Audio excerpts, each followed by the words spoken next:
What's up, guys? Thanks for stopping by. I hope you're doing good.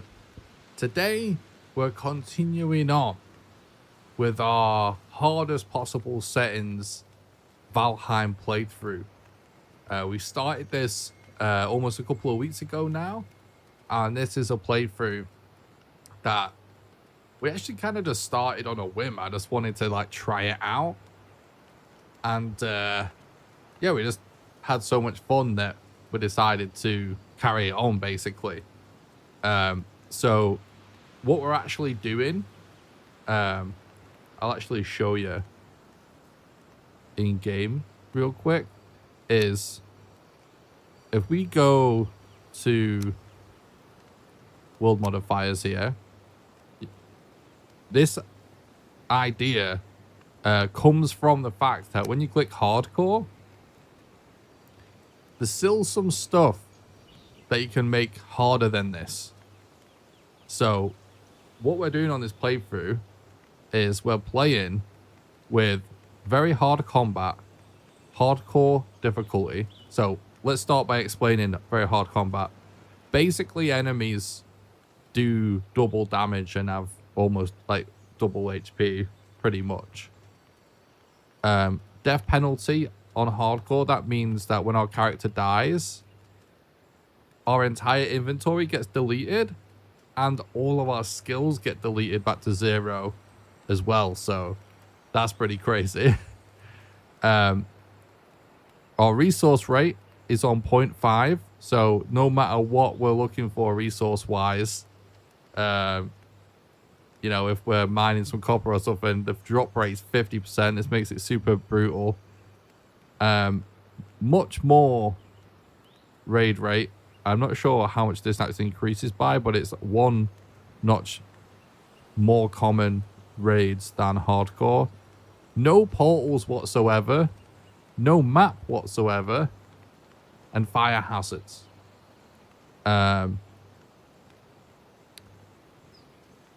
What's up, Lunatic? Thanks for stopping by. I hope you're doing good. Retry or continuation? I think we're just going to continue. I like the idea of doing a retry. But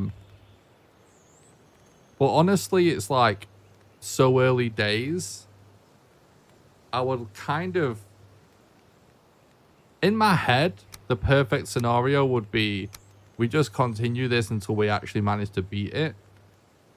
And then once we've beaten it, we try again. For a no-death run. What's up, Atomic? Thanks for stopping by. What's up, Gizmo? What's up, Kamish? Appreciate you stopping by. I hope everyone's doing good. Stoked for another stream. I hope your day is going good. Oh, thanks. I appreciate that. It's going good. How's your day going, bud? Thanks for the look. I appreciate that. More mad mode Valheim. Yeah, exactly. You love the idea? Yeah, so hopefully it doesn't take... It's going to take us a long time is a problem. But yeah, like I said, in my head, I think it'd be great to just... On this run, I feel like we're sort of like just figuring it out. The quirks of all of these world mods. So I'm not going to reset, I think. I might change my mind. And then once we've figured it out, I feel like then we'll try it without dying. Should be asleep 30 minutes ago, working 8 hours. Oh no. Well, I appreciate you burning the candle both ends just to watch our stream. You legend. All right. So, I think it's time. I was hoping to see that the Discord notification had gone out by now, but I guess I'll check in on that later. Because the bot that I use to let people know that I've gone live and stuff has screwed me over before. Oh. Just whilst we log into our world here. It's interesting that it actually considers this as immersive plus, by the way, instead of hardcore plus. I think that's quite funny. Yeah, as we log in, we've got a couple of things going on the screen. In the bottom left, you can see what bosses we've defeated. So right now, it's just Ichthir that we've defeated. but we're going to cross each boss out as we beat him. And then I'll start this right now. In the bottom right, we've got a timer going. Now, this isn't a speed run, obviously. Obviously, we're not even attempting a speed run of this at this moment in time. This is just to let us know how long it's taken us to beat, really. It's that simple. It's gonna get crazy long. So I think it's almost a little bit of entertainment factor to just look at how stupidly big the number gets.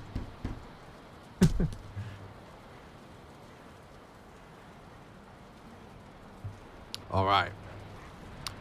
So, what I want to do today, in our little playthrough we've got going, is what we've been doing to deal with all of these ridiculous settings, essentially. Our approach so far has basically well,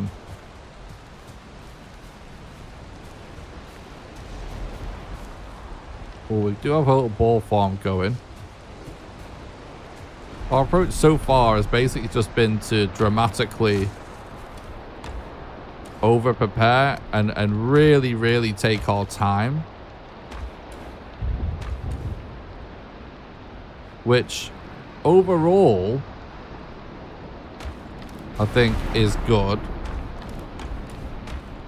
but I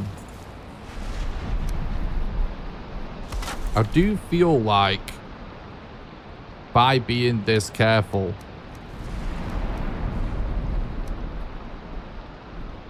there's like an element to which,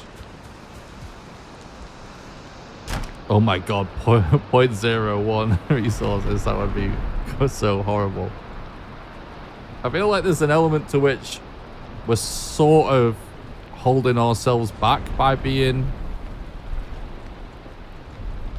so careful. Do you know what I'm saying? Like, we've been so long at this part of the game, and I kind of feel like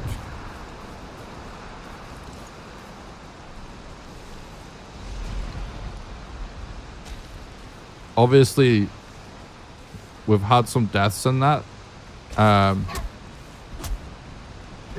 but I sort of feel like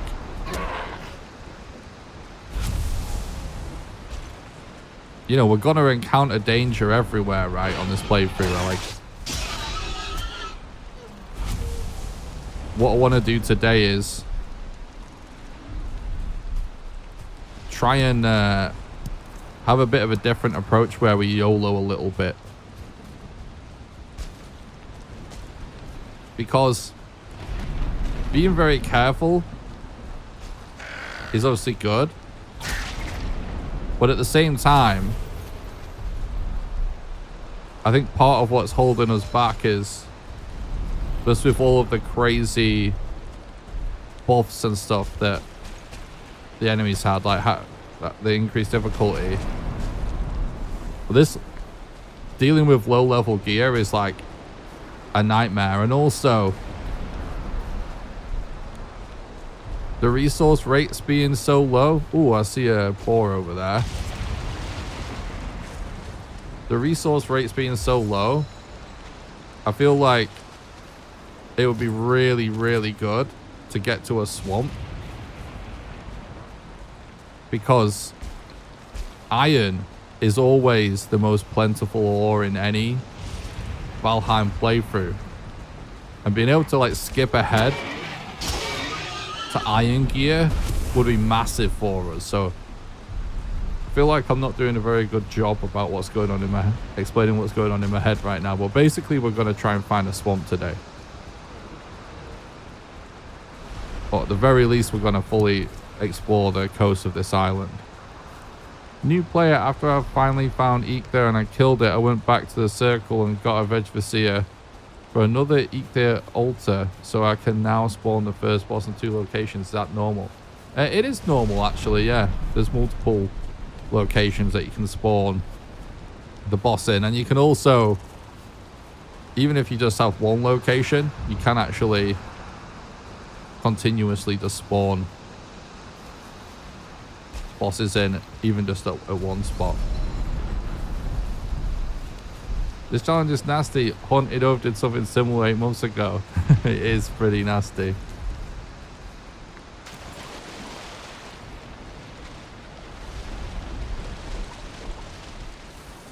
It's nasty, but it is actually fun, because in a weird kind of a way, as someone that's like done a lot of Valheim challenges and speedruns and stuff, I kind of feel like I'm so used to just like rushing through stuff and not engaging with lots of parts of the game now from doing that so much. And weirdly, like, this is making me stop and build more things and collect everything, you know, take things slower.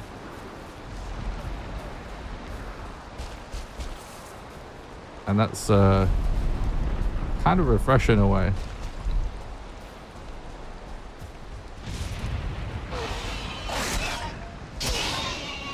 New video was great. I liked the different style of video from you. Really well done. Oh, thanks so much, Spazzy Games. That's really positive to hear. I appreciate that. What's up, Mercy?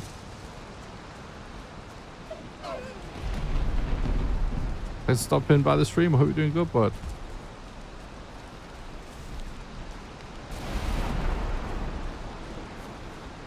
I'm gonna try sleeping whilst chilling here, watching you calm me down. One question though, I'm a cook apprentice right now, 2.5 years to go. When I'm done, can I invite you to a meal in my restaurant? Been loving your vids and tutorials, so I want to do something nice. For sure, bro. I don't know where it would be, but if you end up cooking some super nice food in a really nice restaurant, I'll definitely want an update on that. Good luck. Good luck with the apprenticeship. Yeah, so Spazzy mentioned the new video. So, I've been really thinking about things. I will explain exactly what we're doing right at this moment in time, by the way, and what our strategy is for today. Just after this thought.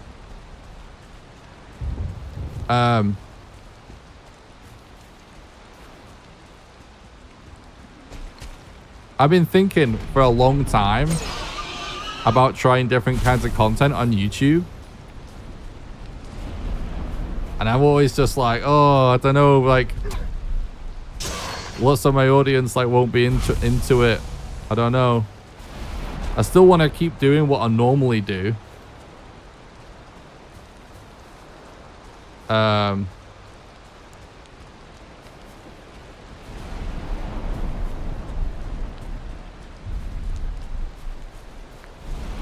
But I also want to branch out, you know, because I love doing Valheim content. But there's a massive problem with being a content creator that just covers one game, which is like, if that game isn't super popular, you're gonna really struggle to make ends meet and pay your bills, you know what I mean? And so you kind of live and die with the current popularity of the game that you do, and Valheim is in a pretty good place, but it's really scary, the idea to me of like,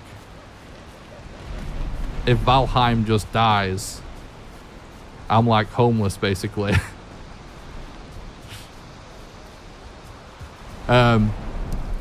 But also like, I have so many other interests that I know people are interested in.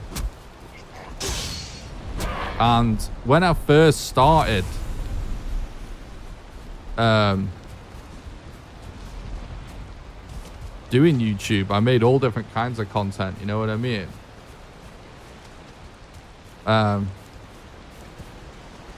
I did do sort of video essay type stuff for some of my very first videos on YouTube about video games.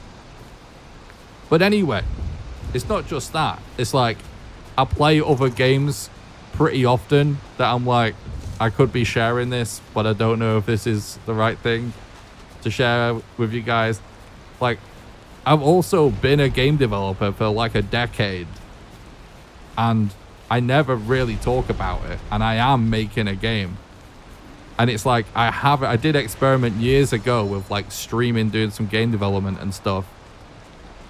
And I don't know, but I randomly think about making content to do with game development and stuff like that. So I don't know, but anyway, I've just decided that I am going to continue doing what I've always done, but I'm just gonna also if I have other ideas, I'm just gonna do it as well. I'm just gonna do it, and it's like, if people don't like it, they don't like it, but I'll always do the stuff people do like on my channel. But I'm gonna start just like trying stuff, because if I don't diversify, it could be super bad. So, having said that, I'm doing me super long-winded about this. It's scary doing a whole new video type because your audience starts to expect certain type of things, so it can be risky. Exactly, yeah. Imagine 0.25 resources, no about, yeah, it was super bad. Anyway, I posted a video today called Why I Hate AAA. And it's about all of the things that I don't like about AAA video games, basically, and the companies that make them. And I'm sure to lots of our community, that doesn't sound like something they want. But hopefully, we reach some new people, and enough people in our community will be into it. So you don't have to watch it. Please, for the love of God, if you think, oh God, I don't want to hear Nick do a rant video, don't click on it. The last thing I need is a negative algorithm feedback. But if you want to help me out, regardless of whether you're into the video or not, go watch that video, leave a like, leave a comment, because I really need the support with this one. Because we're really doing something outside of our general audience stuff. But it's basically just a little silly rant video. It's kind of funny. It's pretty, I'm being a bit silly in the video.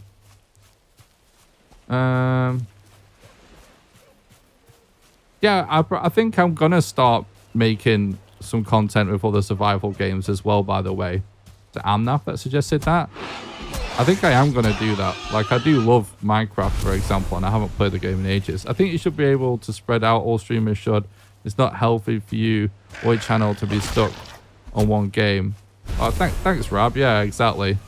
If you want to get into Monster Hunter Worlds, always nice. And the next edition in the series, Monster Hunter Wilds, will drop in 2025. That was a nice time. Okay. I did try a couple Monster Hunter games and liked them. I might pick that out.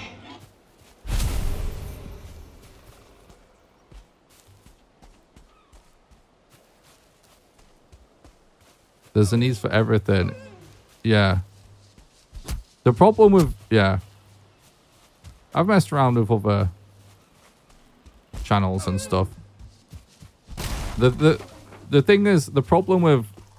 We don't necessarily have to get into this, but the problem with the idea of creating other channels and stuff is most of the examples of creators successfully diversifying by doing different things outside of their niche on a alt channel.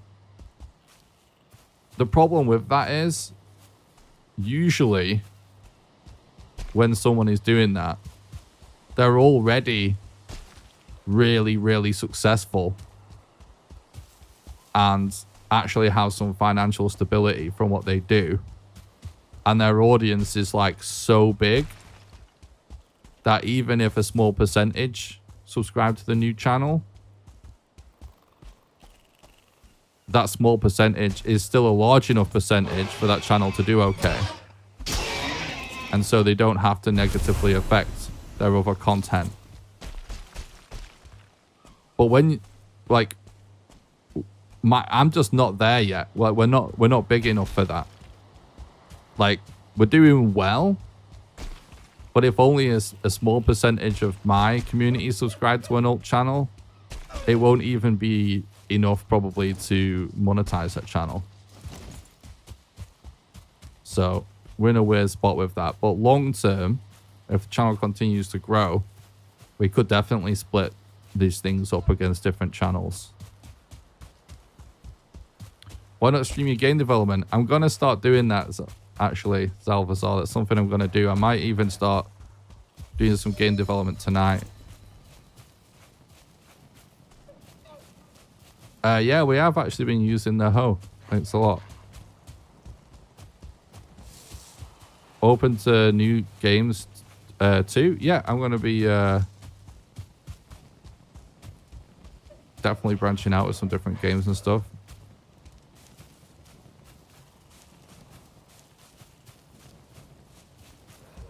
V Rising? Are people still interested in V Rising?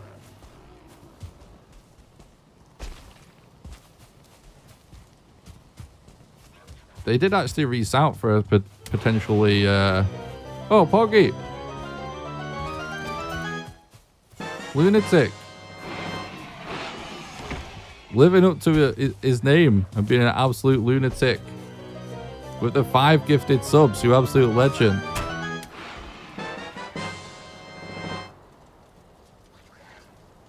Thanks so much for the 5 gifted.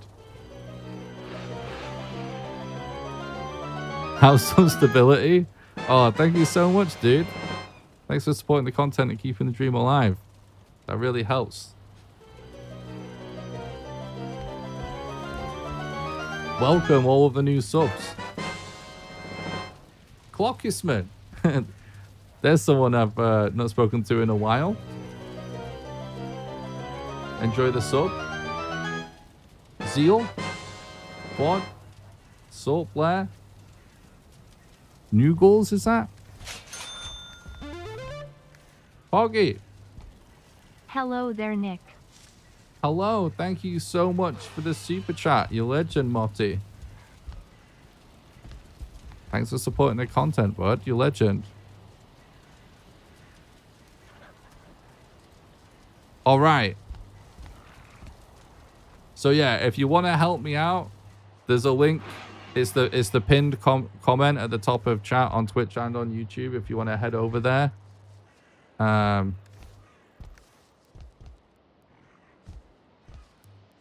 Go smash like and comment on that video. Wait, I can't reach the fire. And it's also in the description of this YouTube stream as well. Well, that's enough about that. As for today,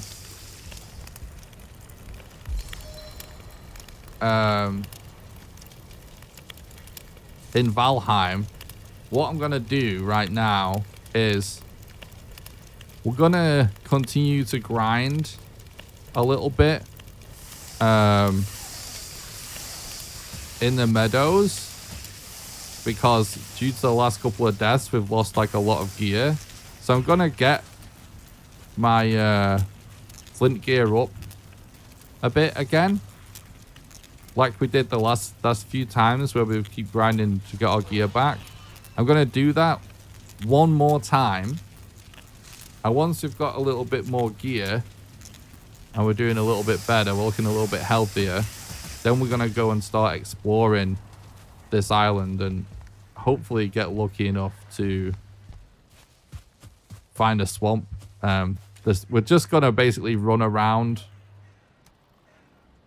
the coastline of this island to just see what we find and see if we can maybe jump ahead to get some better gear instead of just dealing with all this flint stuff. That's what the plan is today. So we're going to be taking a bit more risks today. Been away for a bit. Is Valheim speedrun still a thing? Yeah. There's less people doing it, I would say, but definitely still a thing. I'm going to be diving into some speedruns at some point again on this patch. Just watch a new vid. Could no more agree. Concisely put, AAA need to put more in their games or lose to the indie games, which I'm absolutely fine with. Oh, thanks, Kavish. I appreciate that. Yeah, I agree. I tell you what, I'm so used to sort of like, because I'm kind of the Valheim guy, you know, we typically just talk Valheim and stuff, right? I don't really like, you guys don't get to hear my takes on things. And I'm gonna change that. I'm gonna start making videos where I just give my takes on certain things going on in video games. Like with today's video, I'm gonna do more stuff like that, but on all different kinds of topics. But yeah, when I was posting that video, I was thinking there's definitely a certain kind of person that could get pissed off at what I'm saying. I wonder how mad some people are gonna get, but so far it has just been the vast majority of people just being like, yes. I agree. Not a controversial opinion, really, to say AAA games kind of suck. I still wasn't sure what to expect.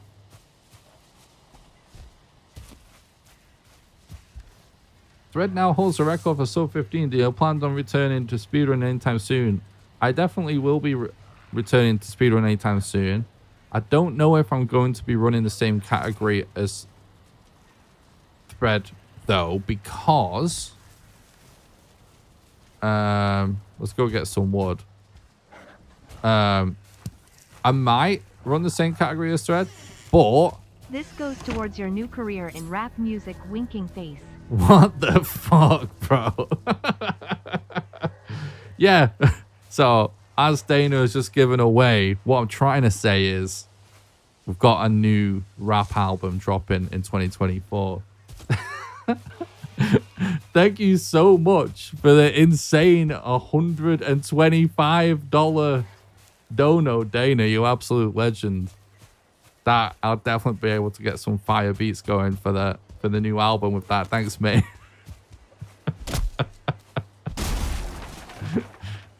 You fucking lunatic. That is very generous. You madman. Thank you. Yeah, with the new patch, so that's so funny. That's so good.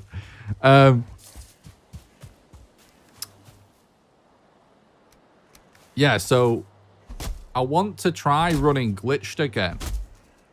Glitched is something that like never really has taken off ever in Valheim speedrunning, and with good reason. Oh, look at this. It's such a death trap.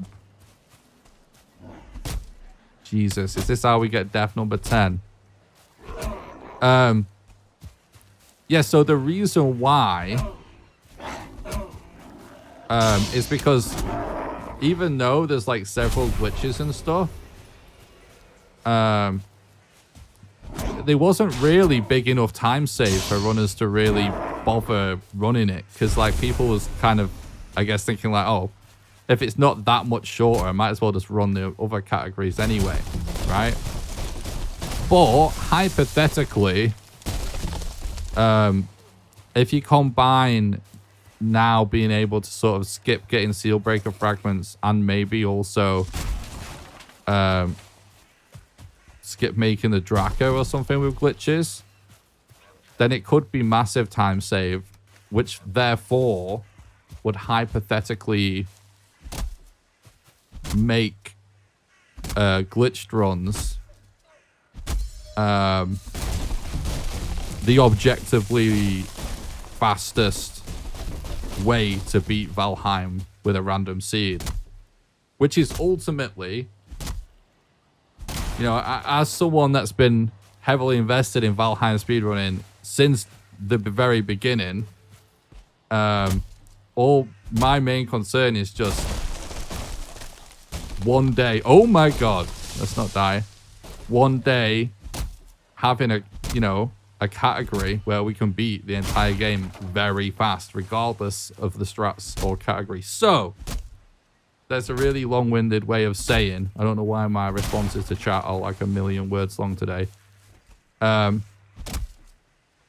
gonna try and do some glitched runs soon, and I don't know if it will work out, but I want to experiment because it would be so good if we can actually just get that time down to not be, you know, 10 plus hours long. Because I really want to be able to, by the way, check out how small amounts of wood we're actually getting doing this. I would like to be able to beat the game in one stream. Again. Without staying up like 24 hours.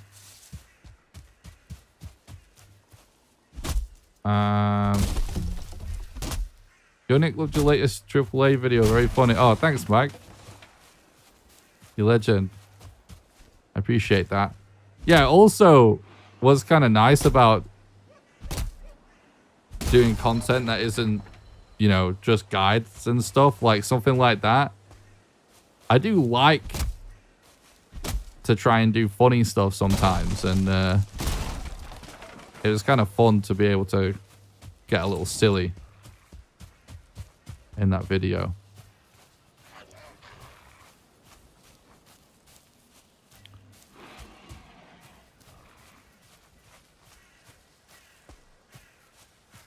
Low key, I would pay $100 for a Valheim 2 Valhalla rather than Call of Duty 6. Yeah. I can see why someone would feel that way. You probably get a lot more hours out of it. What's up, Raina? I'm doing great. Thanks for asking. Hope you're doing good as well. Do you think doing a reverse bosses with Ashlands is possible? I've not looked into it yet, but I will be trying to figure that out for a future video at some point. Maybe we'll record for hardcore no deaths. You'll probably be the first to do it since Ashland's difficulty is insane. Maybe. You can definitely skip armor. Have you had a raid yet? Oh my god. We've had so many raids. It's ridiculous. Raids turned on max is a nightmare. I think a glitch run would be awesome since mining iron and finding invested mines of silver. Yeah, exactly. So yeah, we'll give that a shot sometime soon. Yeah, so one of the reasons why we've had like multiple deaths is that we tried moving our base, and before I could get bases down, we just got spam raided. Before we could get base defenses down, rather, I just got like spam raided, and it was just an absolute nightmare.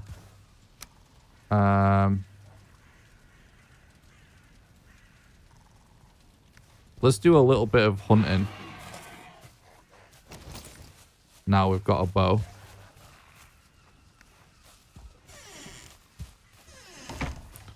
So again, what we're doing right now is we're just gathering resources for a while. Get our gear back up. And once we've got some like decent, you know, flint level stuff,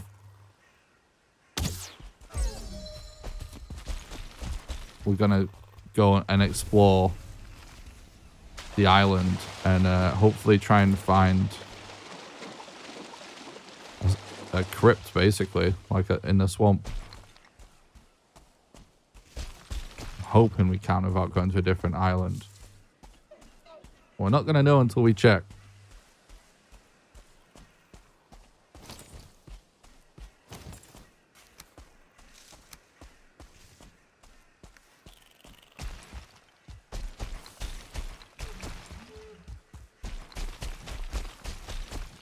Well, yeah, to the person that suggested streaming game development and stuff.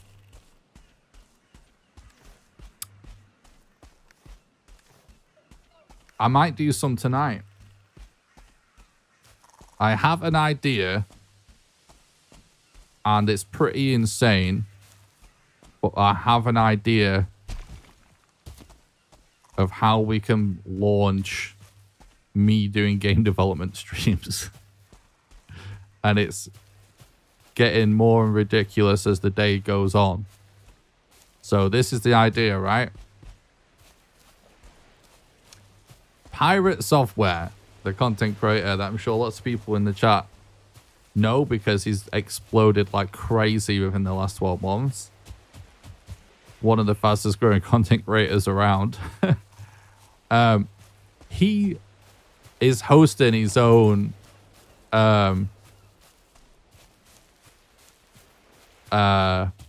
game jam right now. There's nothing to hunt. Now, the catch is, in this game jam, for starters, for anyone that does, I'm sure everybody knows, but just in case not everybody does know, a game jam is basically an event where game developers somewhat compete, although most people just do it for fun, to make a game within a short period of time, right? Usually, game jams are limited to a certain amount of days, right? And you get given a theme. And more often than not, there's some sort of prize, although, you know, there's some game jams are more or less competitive and are just about people showing off or just people honing their craft, getting better, right? So, Pirate Software, the content creator, is hosting a game jam. In this game jam, right, the theme is Shadow Alchemy, right? You can interpret that however you want. I do have some ideas and we can talk about that if you guys are interested. But for the game jam, you have 14 days to make a game, which is obviously, it goes without saying, not a long time. Now, for a game jam, it's quite a long time, but objectively speaking, it's not a long time, right? Now, the funny thing is, I just spent... The game jam actually started a week ago. So, I've been busy making that video, amongst other things. And so, now, if I started it tonight, we'll be doing a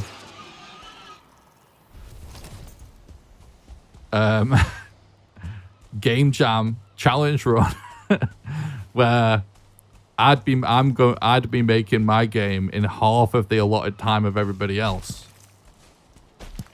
So my idea is that tonight I could enter Pirate Software's game jam live on stream. I've literally done no prep, no nothing, and we try and make a game within the next 7 days.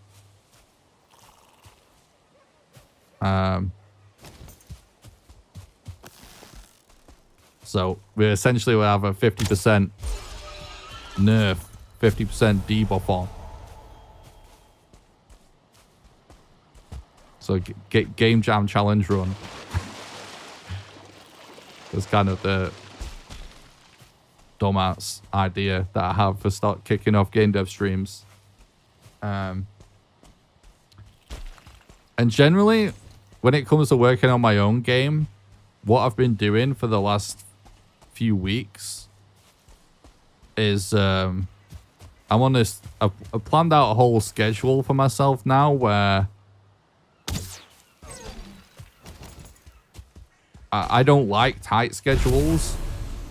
So it's basically like everything that I want to do each week and how many times I want to do it. And I have this like, I'm tracking it all with apps and stuff to make sure I do it all. And basically like I allow myself to spend 2 days a week working on my game. And then every night I make myself spend at least 1 hour. Sometimes 1 to 3 hours chipping away at it as well. So I'm working on my game every day, but sometimes just for like an hour. And then like 2 days a week I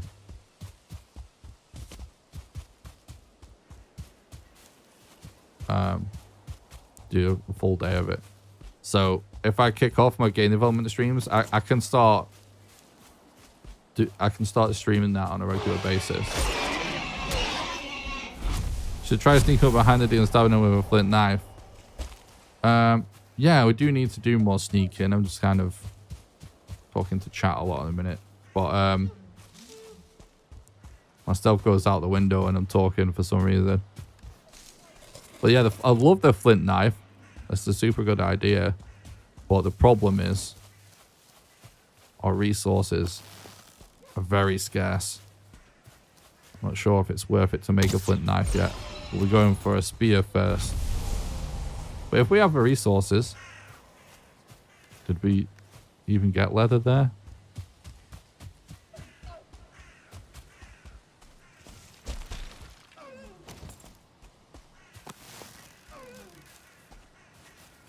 Jesus Christ, how did he spot me?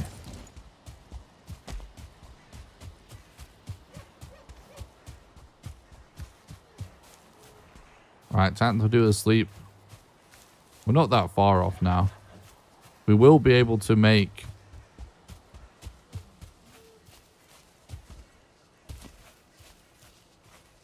we'll be able to get some more leather as well from the boar that we're breeding.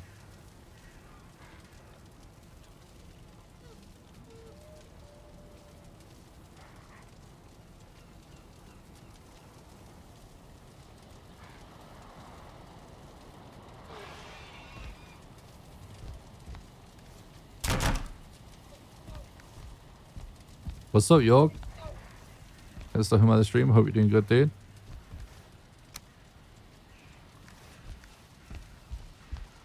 It is mapless. Yeah, if you do exclamation mods in the chat, you'll get a link to an image that shows the exact world modifiers.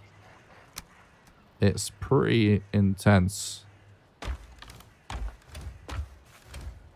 Everything is just slid onto the worst possible option, basically. That's big for us right now. This would be big as well, actually. We should definitely grab some flint for that. Yeah, honestly, like, two of the biggest complications, definitely the drop rate is brutal. But also, like, yeah, the raid rate is also brutal if you're not ready for it.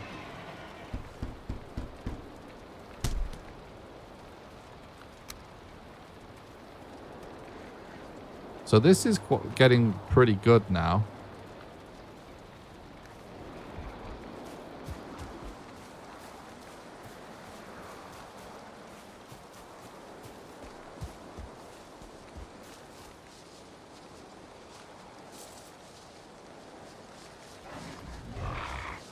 Oh, yeah.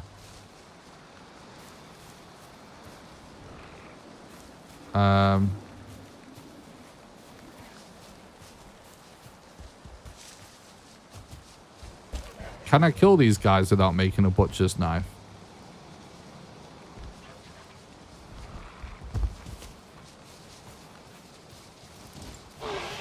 Do I have to...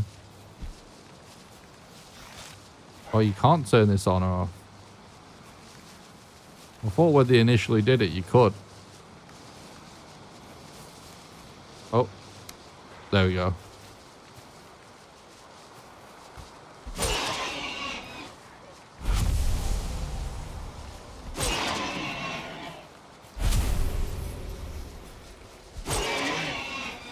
Dude, I feel like these all of a sudden started to multiply super quickly. It gets so fast eventually, doesn't it?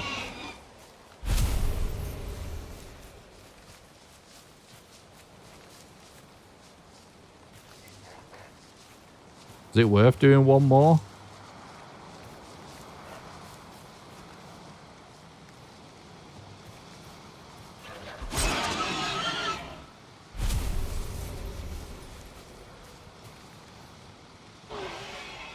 Yeah, look it. Oh, it has a delay from when you swing a weapon. I see what you're saying. I just got what you meant. Yeah. After you said it. Okay, right, that makes sense. Thank you. Right. Right. So, we definitely want this. Ooh, being able to upgrade that's massive as well. Right,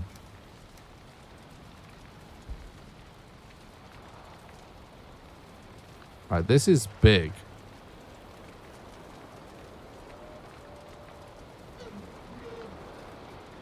Being able to go to level 3 for this stuff would be huge, but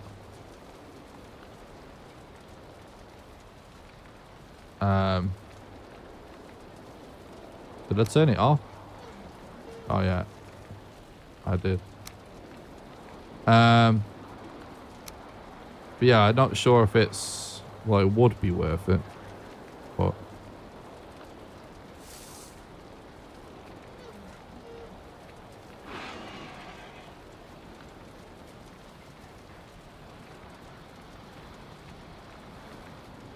I might do the flint knife thing after we've talked about it now. Because this farm is just really starting to pay off.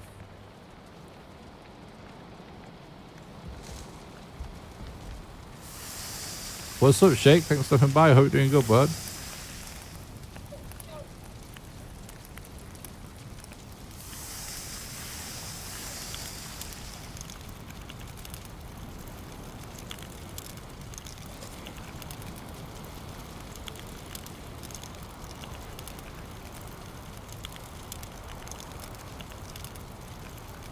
So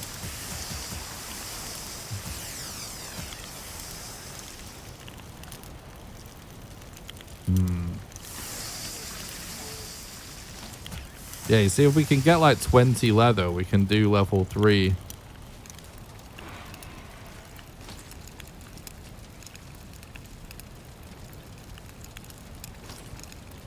Workbench, which would be huge.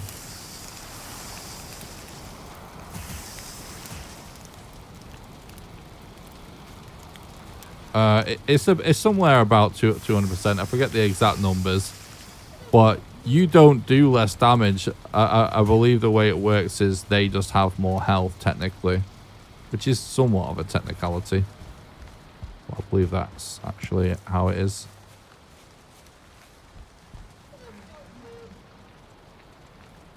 The only thing we know about the Elder location is its general direction. I've got an arrow down above a crypt that marks his general direction. Other than that, no idea, basically.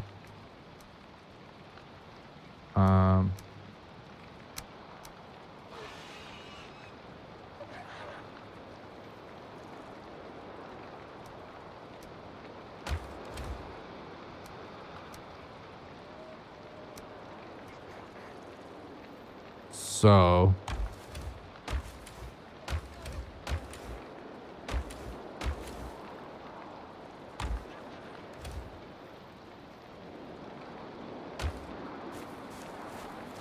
you ever see those janky boar breeders that you let bypass the creature limit? Yeah.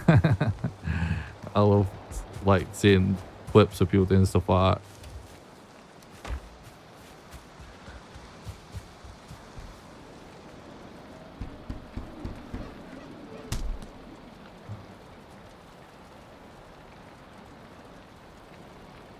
I can feel it. It's hard. Test run for me to learn strategies. I found it almost to 15 deaths. Yeah. Thank you for the follow on Twitch, James. I appreciate that, bud.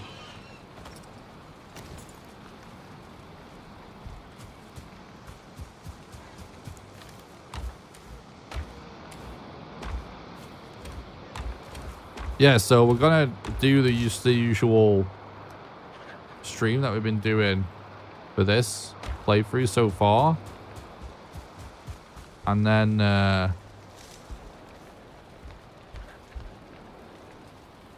might do one more hunting session, or maybe a couple more. I don't know.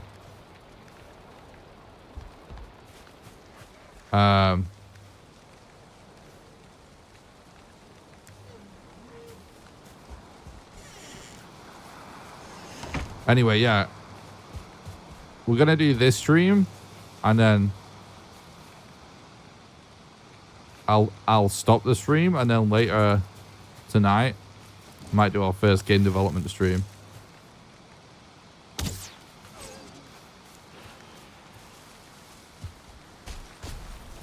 Where we do game jam in 7 days.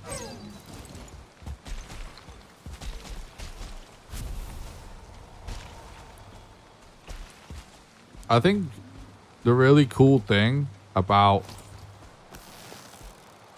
streaming game development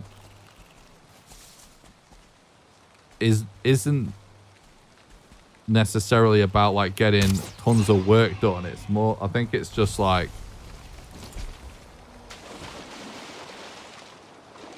it's so great. It's a great learning opportunity for anyone that's potentially interested in getting into it. You know what I mean? The best thing about it, I think, is just going to be people that are curious about game development, asking questions and stuff.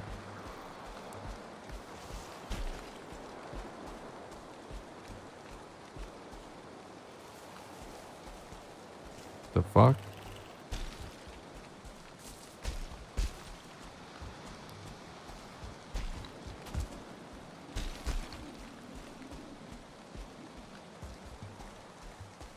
Wait. This fucking chat app is telling me I don't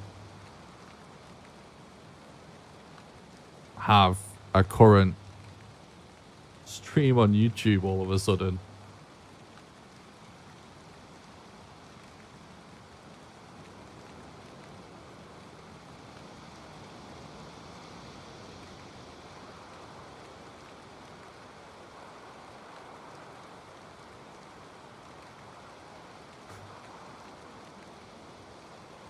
but we do.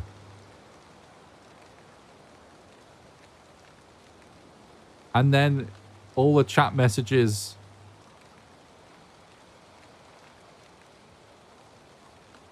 are actually coming through in the same app that says we don't have a YouTube stream.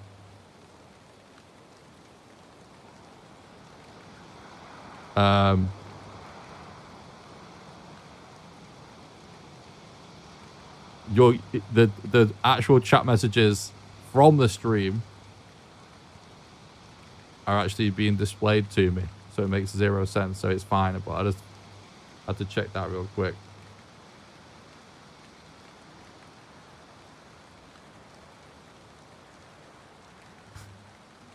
That is so weird. I think you do though. We see you. Yeah.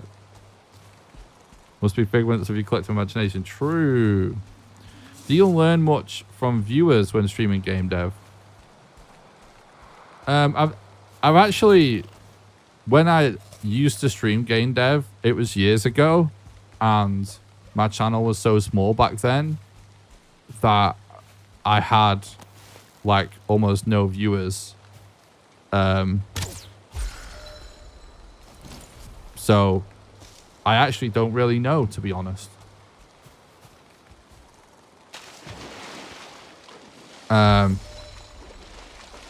If I was to guess though, I would assume that basically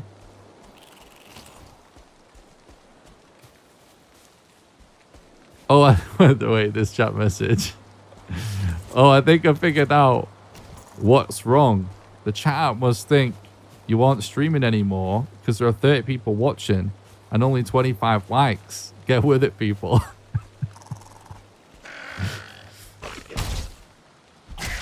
I just thought that was funny. Like button bait by Zinthorn.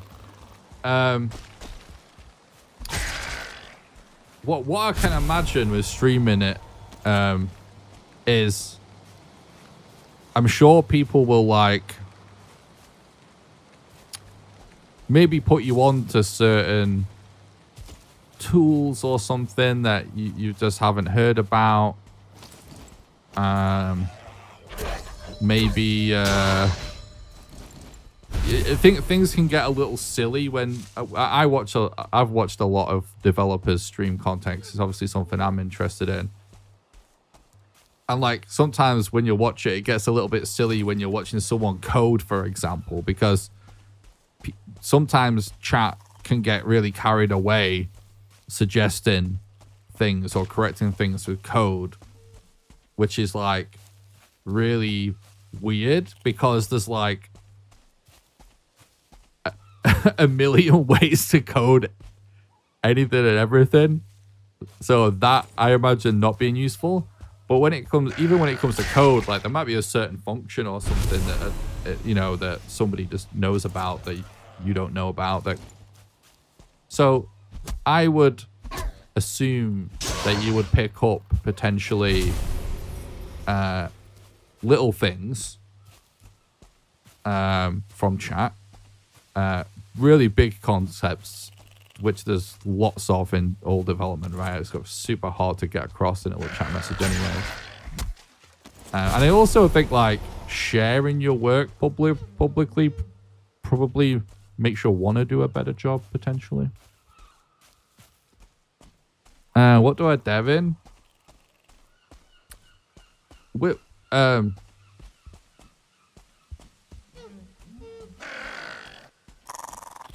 I've only ever made games, and with games it kind of depends on the project, but I've dabbled in like most of the popular engines. I have the most experience with Game Maker because that's what I started with, and when I used to be a game developer professionally, it used to be what my job was before I got into doing YouTube and stuff. That's what I used for that job.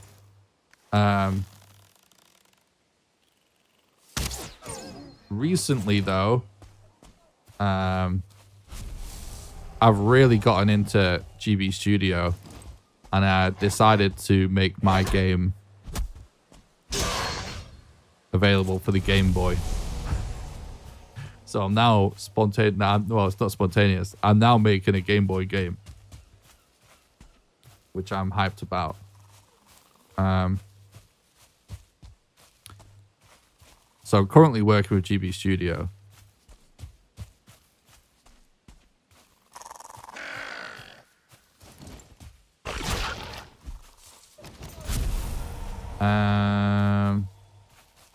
Where were we in the chat?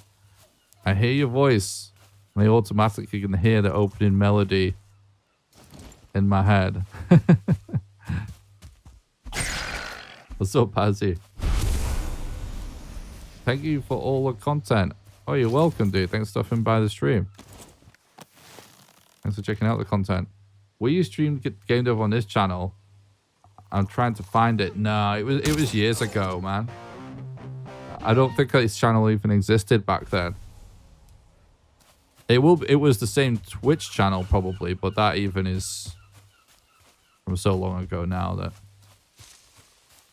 it won't be archived anywhere. You can always learn something when looking at how others solve an issue. Yeah. Honestly, something like game development is like there's always infinite things to learn. So you're just kind of learning constantly.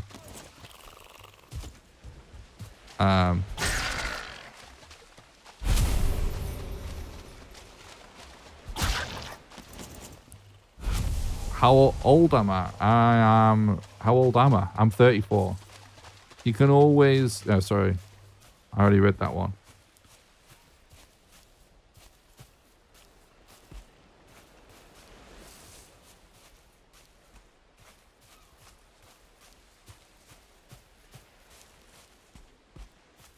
Thanks for the follow. I appreciate that. What's up, Austin? I really think a run where you start off with 2 or more catapults and a feather gate would be a lot of fun. That is actually a super funny idea for a video.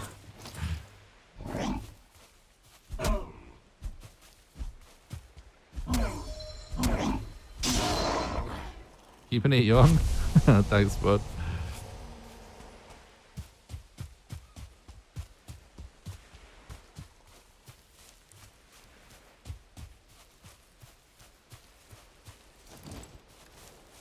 There's a bird all the way over there. That is probably like 1 pixel on stream. Oh, it just flew away.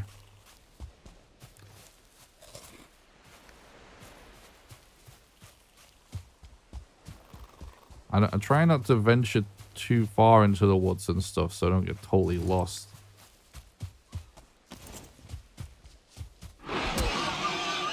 What's my favorite biome these days? Has it changed? I don't think so. Honestly, I don't love the vibe. I do just love the vibes in the meadows so much that it's makes it hard to beat. But what I do really love about the new biomes, the Mistlands, and now the Ashlands, is how beating, like not beating, but summoning those bosses is almost like a quest, because you have to go and collect the fragments and make something, and that I love a lot.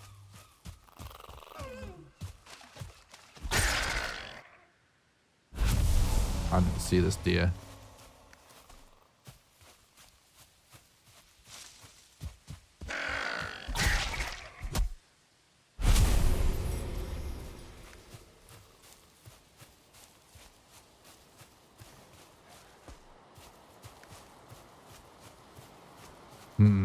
I'm just thinking if I'm gonna grind. Oh my god.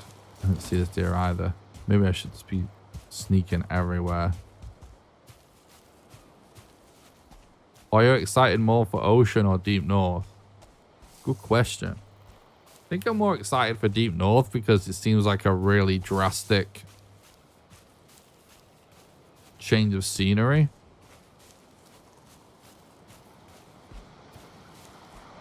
Any spoilers on Deep North yet that you know of? Don't think so.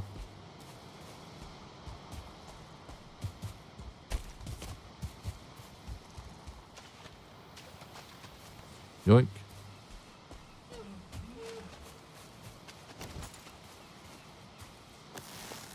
Do you see this deer?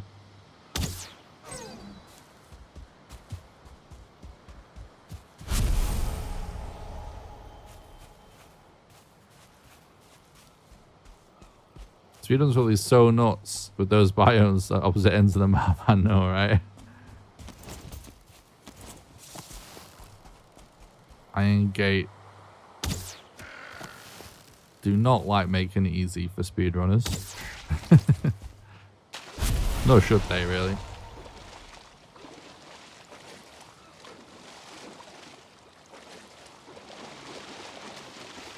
Feel like a reluctant mythology could figure it out. Maybe. Maybe.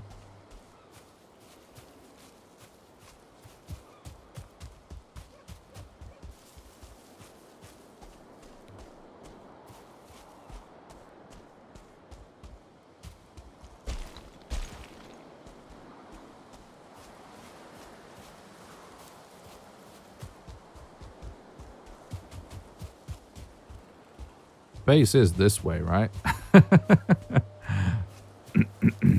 Yeah, it is.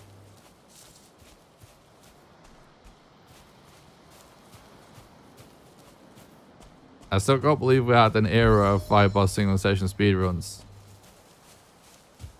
All I live for is getting back to that moment where we can do it comfortably in one session. My God.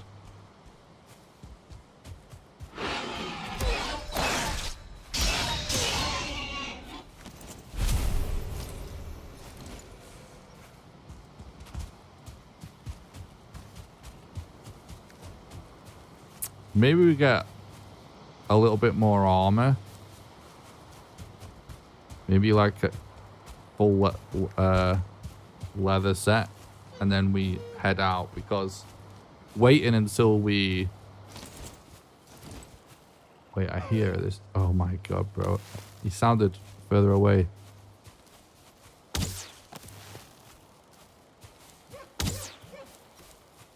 What?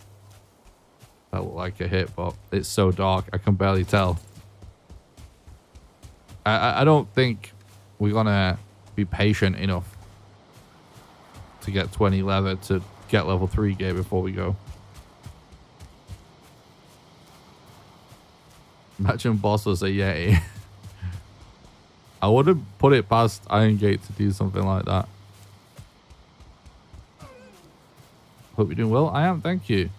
Do I have enough flint to upgrade the knife? I might do. I'll check once we get back to base.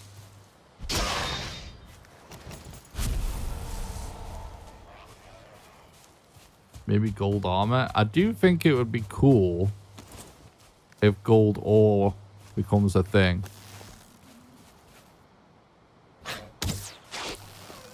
Oh my God, did you see how close that was? I think we just clipped this deer's toenails.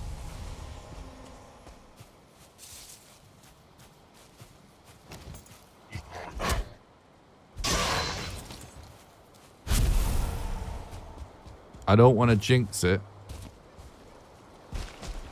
Oh, but I can't believe how long it's been since we had a raid.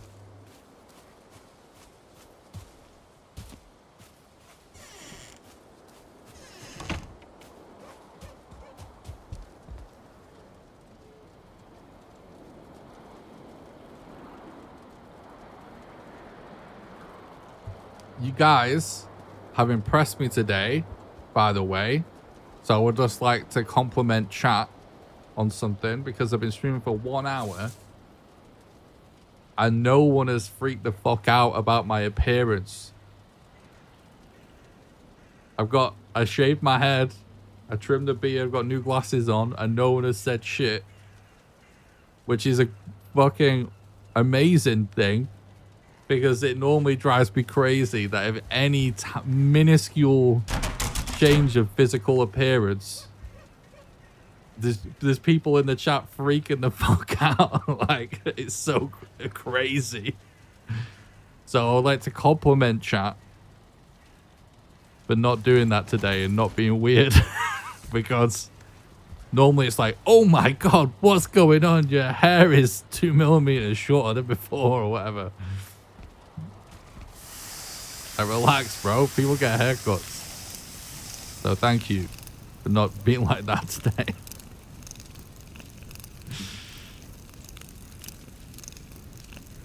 Thanks, Austin. It's very nice. Thanks, Ian Thorne.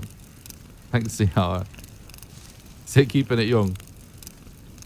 True, but I feel like that could be interpreted in a number of ways, so that's fine. Also, that's a compliment, so I feel like that's okay.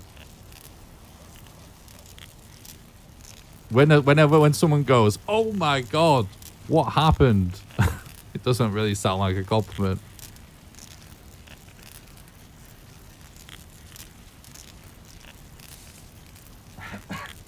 I thought you used to have a beard, but I didn't want to say anything. Good. I'm glad you didn't want to say anything. It's just trimmed differently. That's all. Same beard.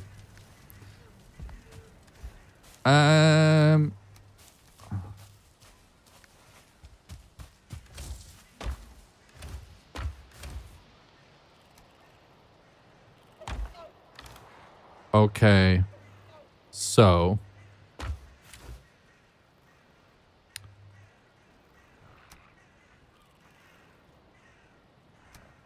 We definitely.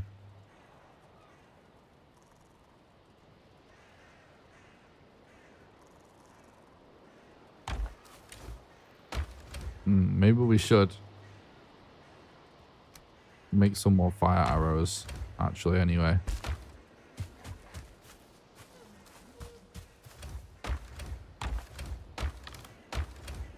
Wait, where's all my flint gone? There we go.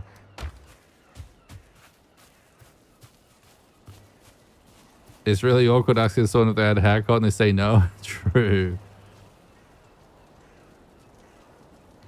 No way, new glasses? I too had new glasses not long ago, AC Vision activated. Nice. Yeah,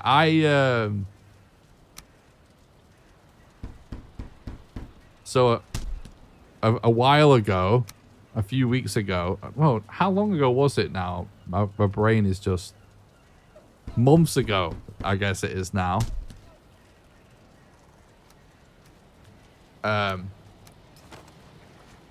I got a new, I had been using the same glasses prescription for a decade.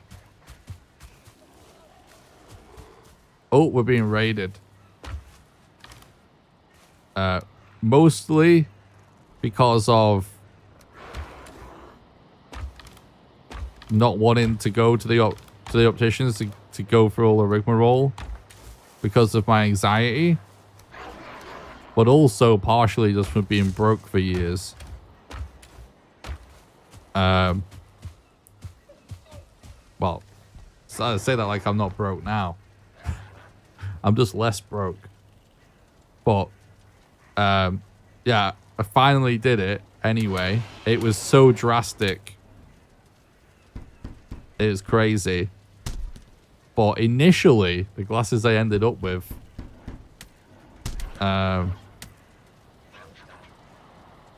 this is just, there's no other way to say this without calling my mom out for it. But it's fine.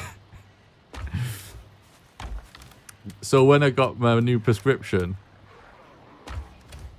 they were like, oh, it's going to take ages for us to make your glasses, right?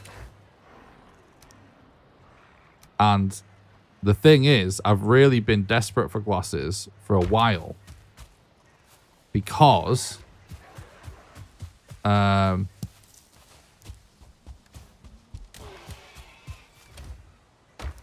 my old glasses had a giant scratch right in the middle of one of the lenses. That was super annoying. So now I had the new prescription because originally I tried to buy myself new glasses a while ago. And I rang up and it was like, oh, it's been over 10 years. We delete the delete the records after that point because they're not useful or whatever. So, got the eyes tested, got a new prescription. So then I was like, right, I bet we can surely order some online that will come faster than this, right?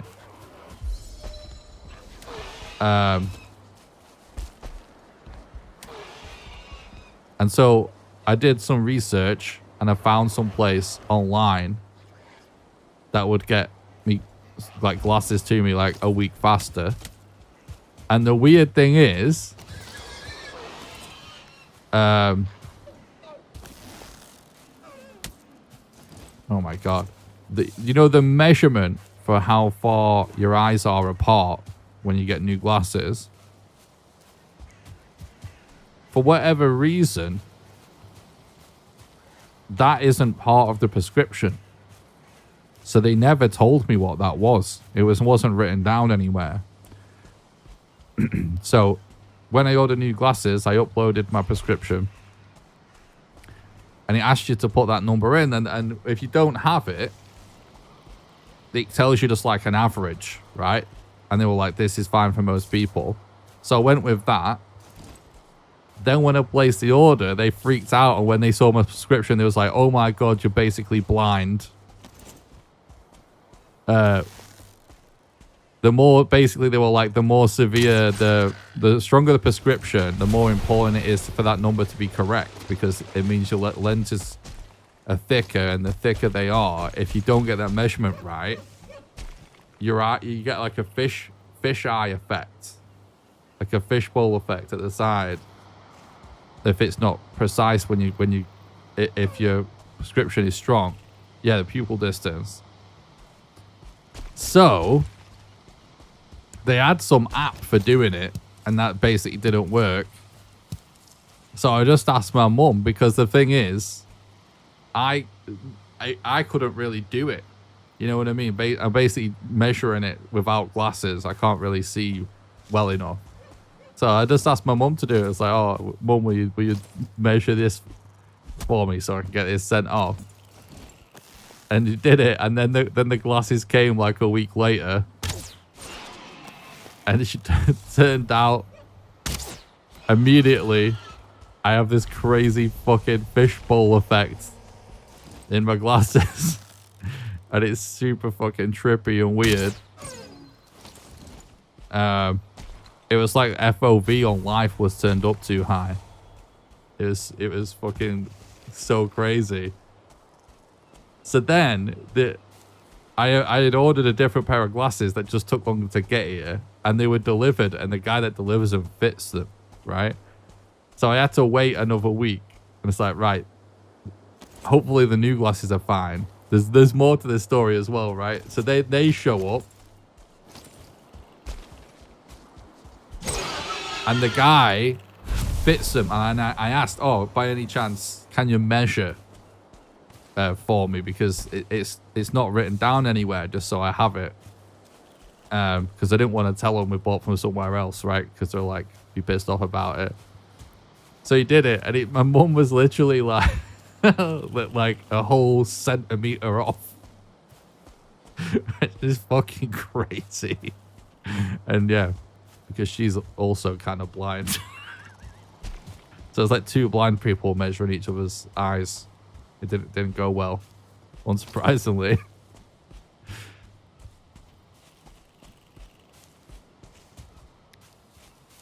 New glasses look good with this heat. I mean, sure, yeah, it's so much better. Thank you, Raina. It is so much better shaving your head for the heat. I've been so hot. I had my last pair of glasses for 6 years, mate. I cried when the new ones turned up. I use Select Specs. Interesting. Yeah, it's such a crazy ordeal when it's been so long. I'll tell you more about that in a minute. Imagine being 10 minutes off setting a speedrun record and you have to explain to chat you died because your glasses are scuffed.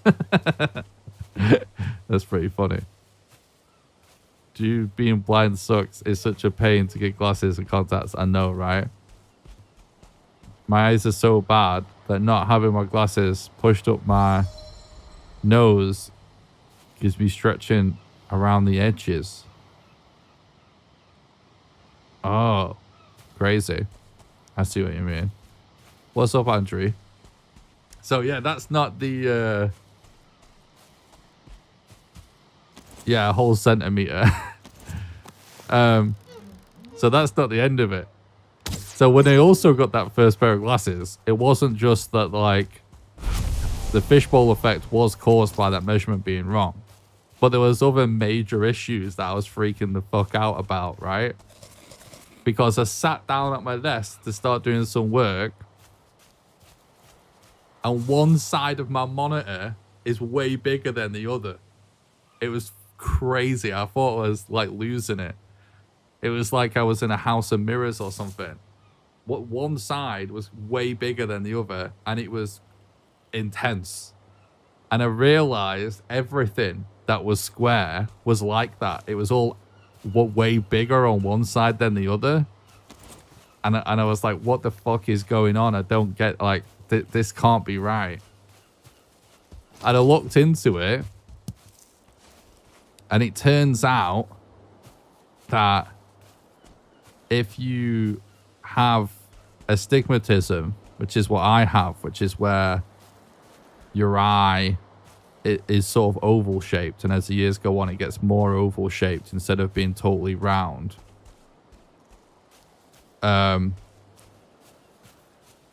If your new prescription is like drastically better, if your eyes have got like a lot worse, that's what it's like, because that's basically actually how you're seeing the world, but your brain auto-corrects it. So like that's how more fucked one of my eyes is than the other with astigmatism. But my brain knows that it's supposed to be square, so it was just making it look square to me.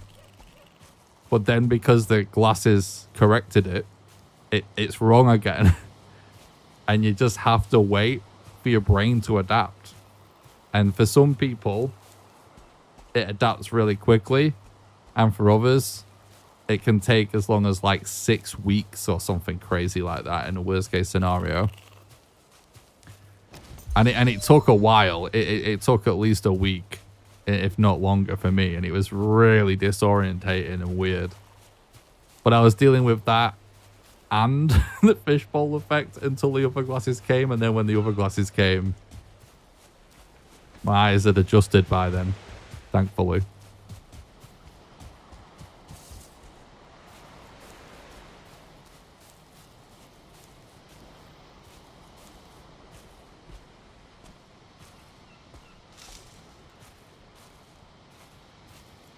If you were to be Isekai, I don't know what that means. What game or world would you like to be teleported to? I don't know what that means.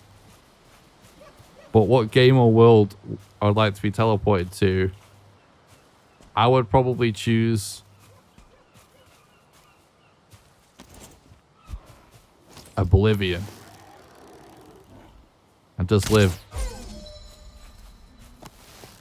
somewhere nice. What's the nice place on the coast in Oblivion?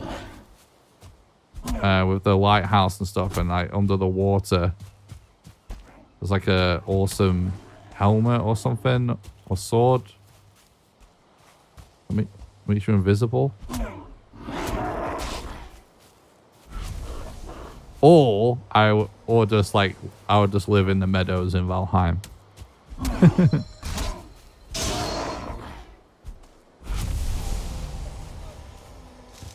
Have you seen the experiment with 100 people with glasses? Yeah, the whole thing there where they can force your vision to be upside down and your brain will correct it to be the right way, and then when you take it off, everything's upside down again. It is so weird. It was pretty fucked, to be honest, Stylix. It was stressful. The best thing was just playing video games, honestly. Just take my mind off it. New to glass.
Test 1, 2. Hello?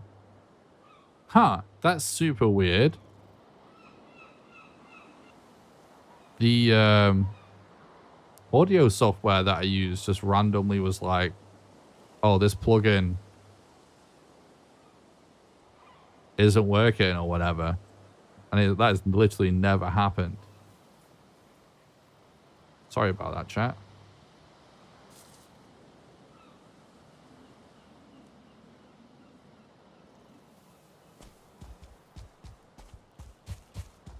Where was I in the story? Yeah, like it was like, oh, this plugin. I forget exactly what it said now, but it was like, reset the software. This plugin is not okay, basically. It's like, what? Why? I've literally like used this for like thousands of hours as the exact audio setup with nothing like that ever happening.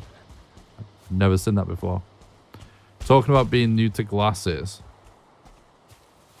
Oh, yeah. So maybe I'll start again. So basically, I was always told... I started wearing glasses, right, when I was in high school. When I was like 13, 14, something like that.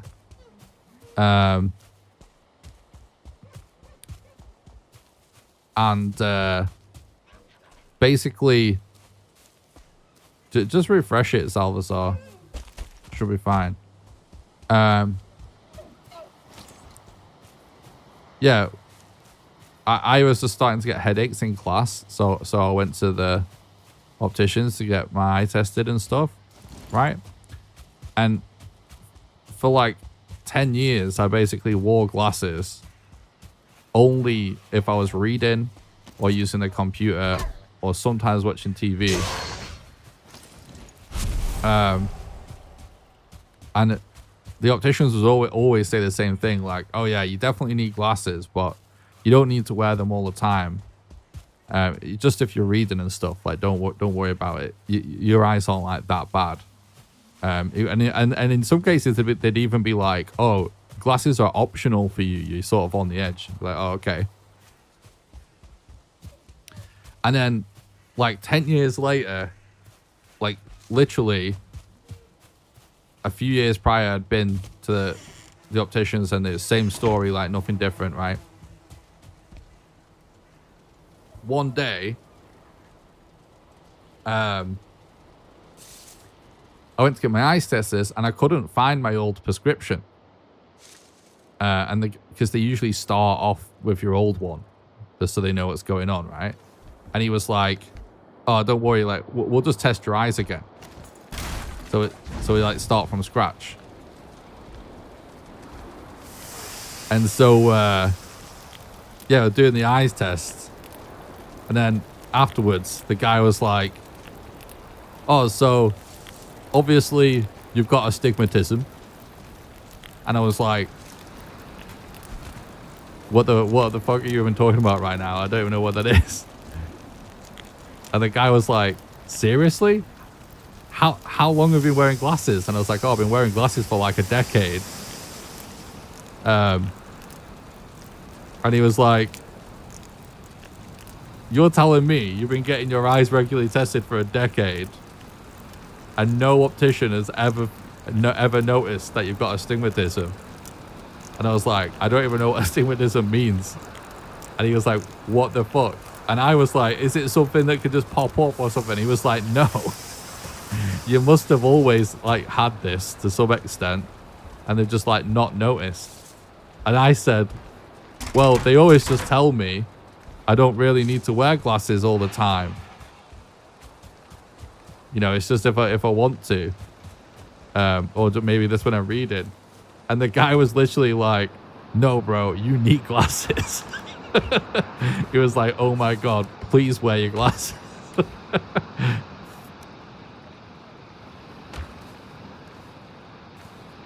And that was so funny because even though I'd always worn glasses,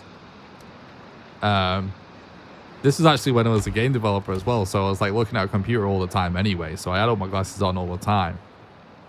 But yeah, literally, turns out my prescription was just wrong my entire life for like a straight, well, not my entire life, for like a straight decade. And yeah, going to wear glasses for the first time once after they figured that out was huge. And that was like, I actually met I met up with my mum that day in a restaurant in the city where I got my eyes tested, and I literally walked past her in the restaurant, not noticing her because she looked so different. Because that's how drastic it was. Yeah, pretty crazy.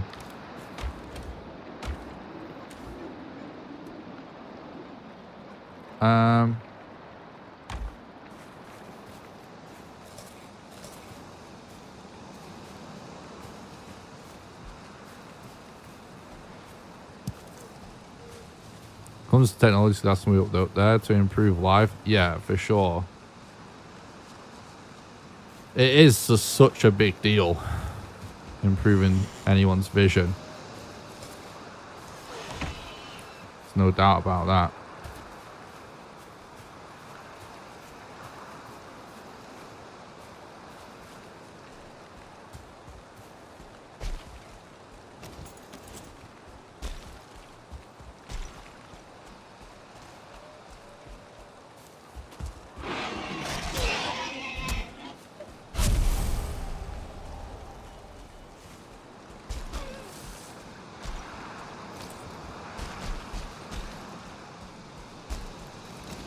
I keep going to do other things and not noticing a deer.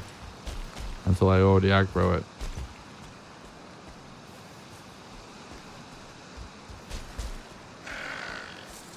But it's okay. We're going to be doing our exploring very soon. So I keep grinding this whole same path because we do always seem to find what we need when we do this. Over and over.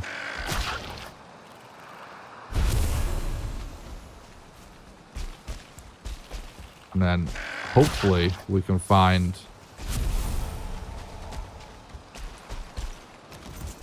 a swamp so we can try and get some iron stuff.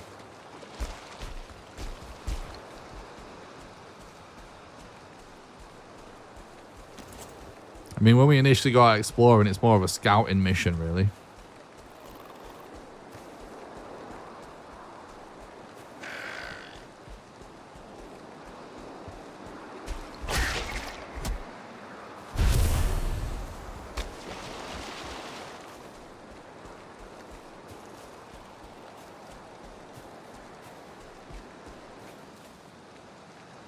Keep my head on a swivel. If I can spot anything useful.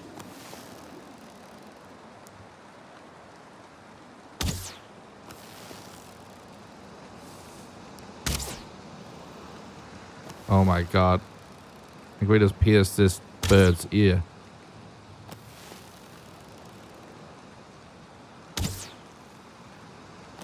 Oh, it's not quite high enough.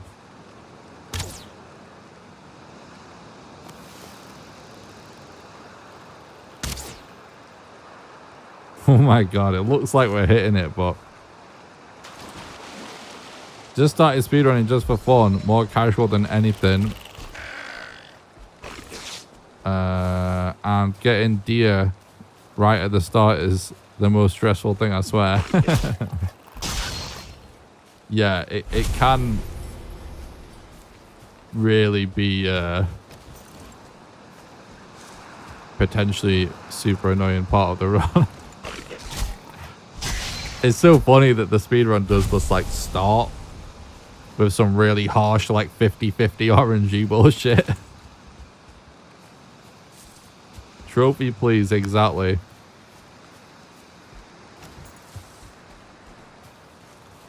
We've learned to embrace the trophy please on this channel. But so it's a good meme, but I know exactly what you mean. It is annoying. Oh, so we're talking about, by the way, guys, branching out more with other content. Like, I did also learn to speedrun OG Resident Evil 2 and OG Resident Evil 3. I have to keep doing this shit, bro. And Elden Ring. And I was also running Tribes of Midgard at one point, although that run's changed a bit, but I was relearning that too. And like, I just like stopped streaming those other speedrun stuff. You know what I mean? But I can just randomly do some other speedrun streams for other games as well. Like, we used to do that anyway. I just stopped because it wasn't popular on the channel, but I think that the thing that we need to do is I still enjoy doing the stuff that our community likes on the channel, so we still need to do that. But just because the other stuff doesn't do as well isn't a good enough reason to stop, because we do need to do other things. So I'll be doing some speedruns.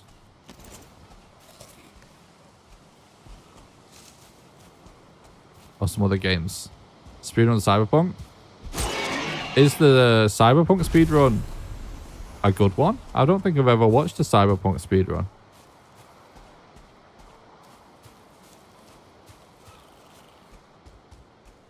Oh, thanks, Stylix. It's really nice of you to say, bud.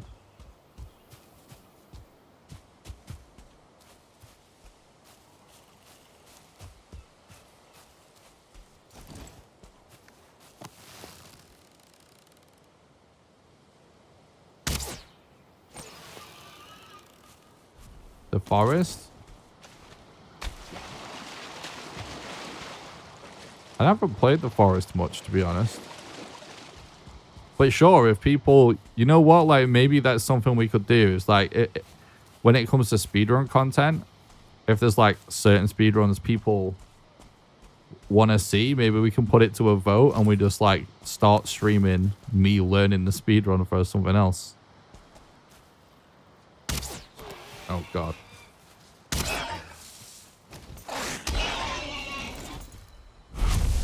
Will I be playing 7 Days to Die 1.0? Definitely. I haven't played 7 Days to Die in so long. But I definitely want to play 1.0. I haven't played it yet. How many deer heads have you got? Stack Breaker could carry you through a burrow chamber or two. It would be useful actually, yeah. We actually do have a decent amount now, thinking about it, because we've had to grind out mats so many times over.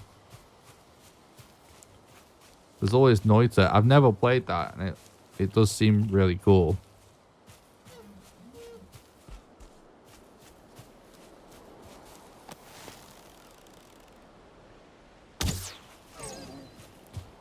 I do want to start doing the Valheim crowd control streams. I think we could maybe do some crowd control streams for lots of games, to be honest. You know, when like chat messes with your game.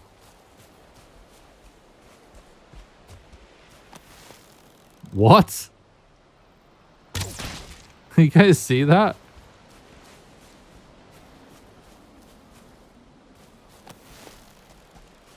I've never seen a bird perched halfway up a tree before.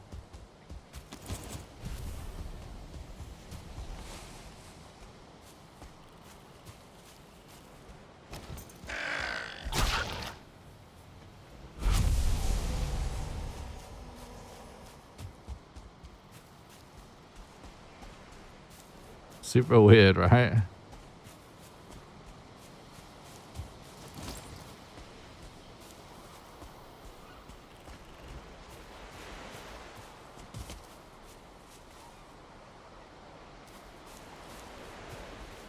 True.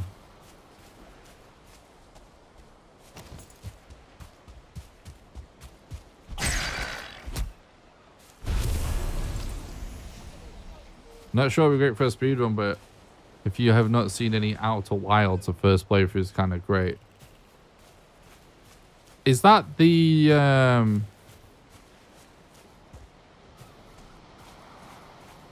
is it Obsidian? Like first person RPG?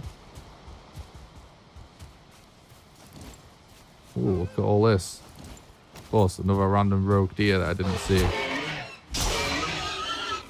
The bird is going for a glitch speedrun? True.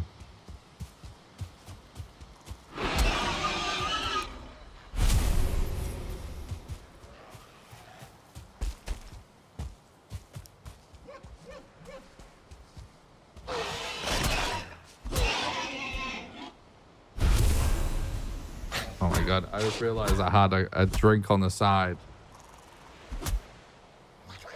that I forgot about, and it's so hot. I'm surprisingly, it's still a little cool. I was gonna say it's gonna be like boiling, which would be absolutely disgusting.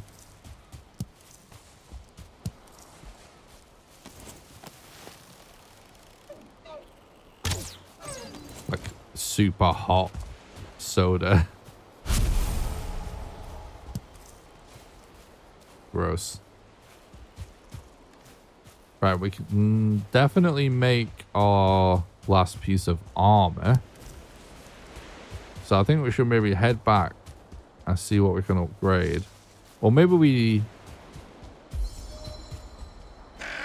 just stay out the rest of the day. And then we do it all. So we end up heading out. Fuck. We end up heading out first thing in the morning.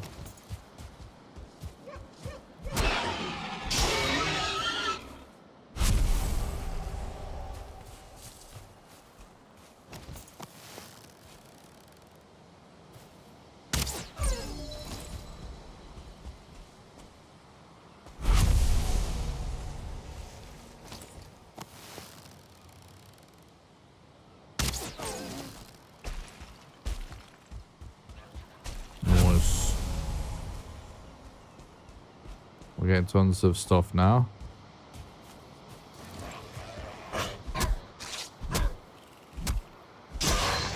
We've been going for almost 20 hours in this playthrough, and like 90% of what we've been doing is just this.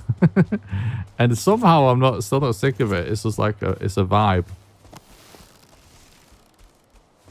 It won't be quite as much of a vibe when we're trying to do the Mistlands.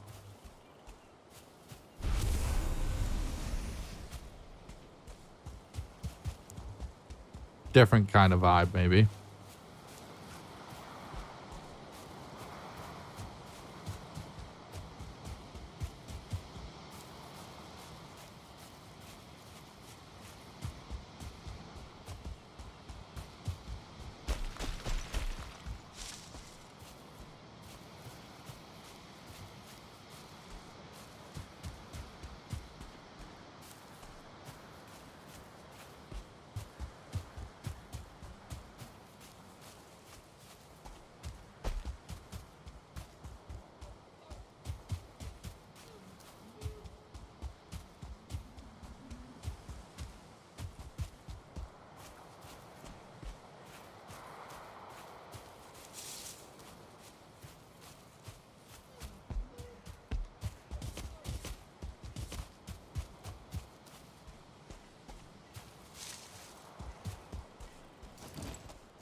Wait, what?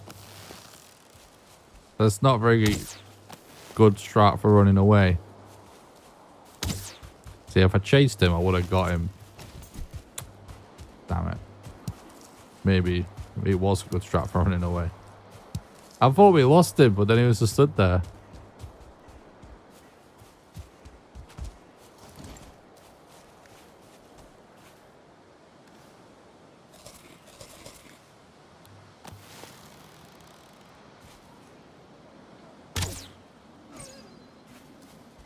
Can you find all metals in an Ashlands pot?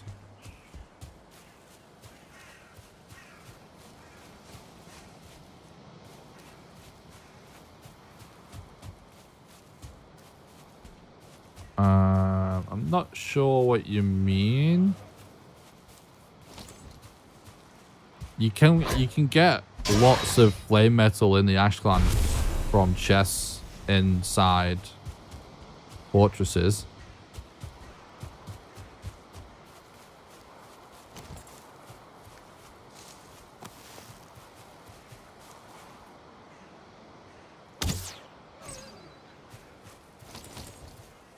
The breakable pots on the structures can drop metals. Oh, is that what we're talking about? Okay.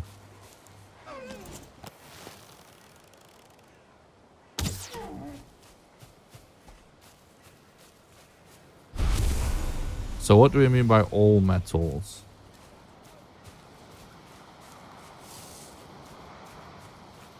I actually don't know.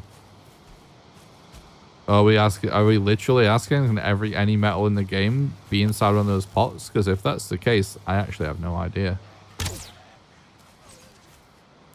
Sounds interesting though.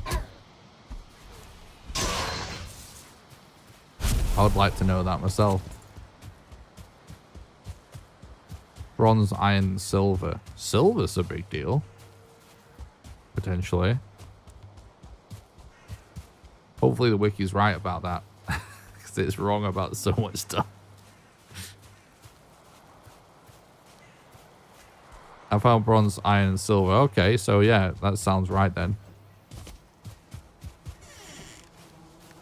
Right. Right. What can we do? We're talking about the pots in the Ashlands.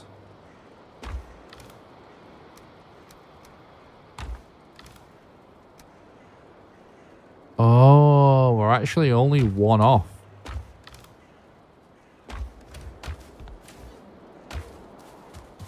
Maybe we do go to level 3, chat.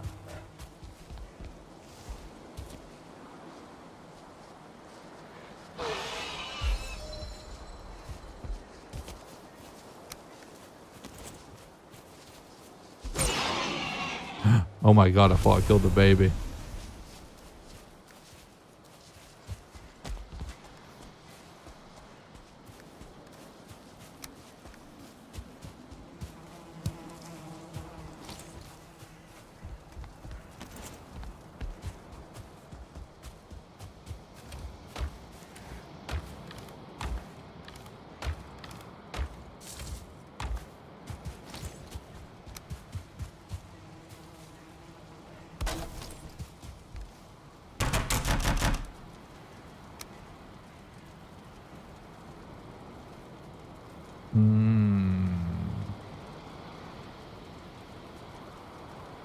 Yeah, we legit might as well.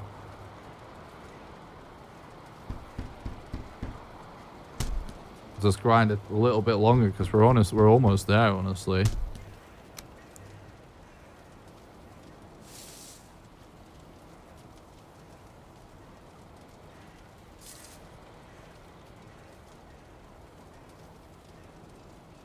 Maybe hot take, fandom is trash and unusable without an ad blocker.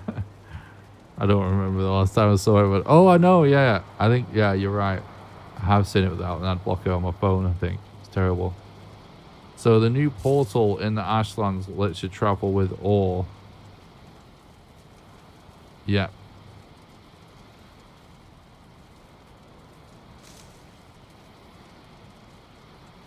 So mean, why? Because they couldn't force you to go there. Trash because of bad info. Or only because of ads. Oh. I think they were just talking about ads. I think whether or not any given wiki anywhere is trash because of bad info, it is really just not reflective of the platform. Really, it's just about how active their mods are in it.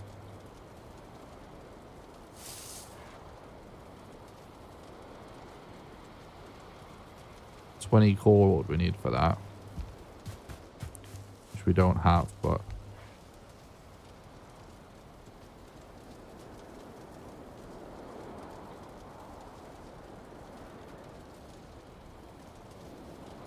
would it not have been better to not kill eat deer and try to choose your way to copper with a troll so you don't have the hard raids? No, because their whole point is to do the bosses in this playthrough, what we're doing.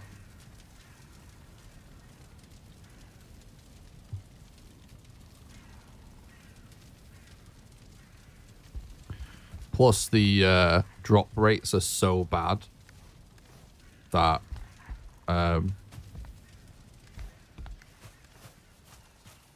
you know, mining of copper and stuff is like super tedious.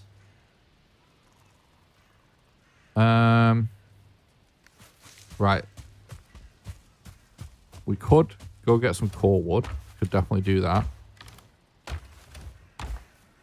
We should cook some more food as well before we head out.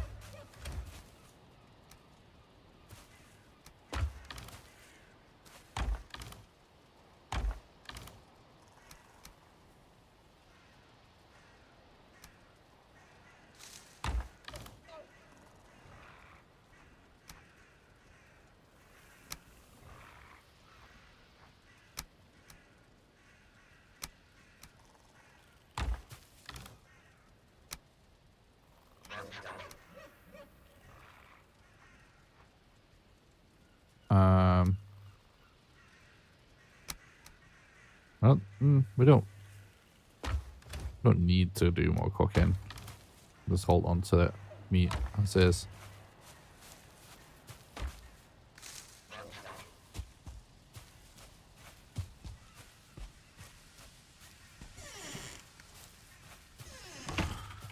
I found silver, iron, and bronze in ancient pots scattered in the ruins. Nice.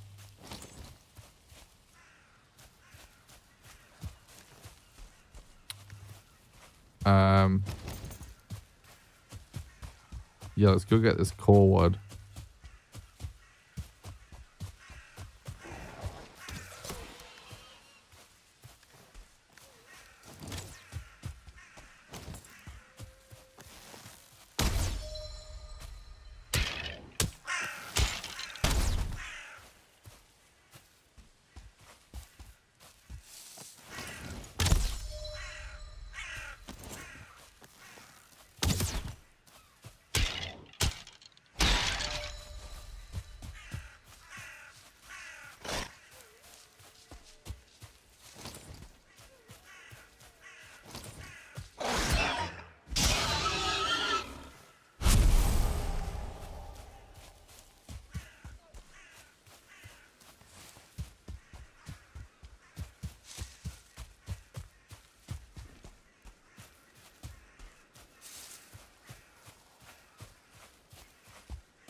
Hello, chat.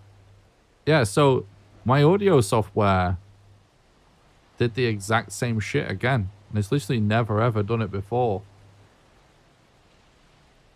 Like, I'm not muting myself. It's like there's a plugin that I use for audio.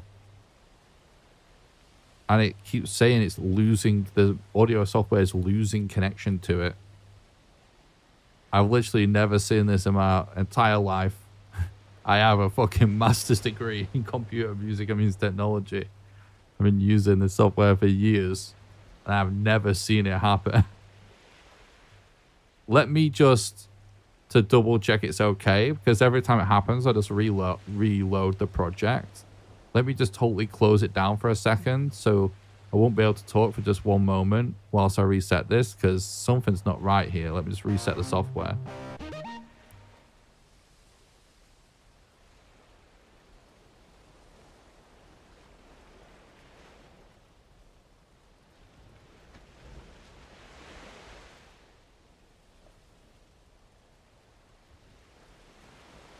Okay, I'm back.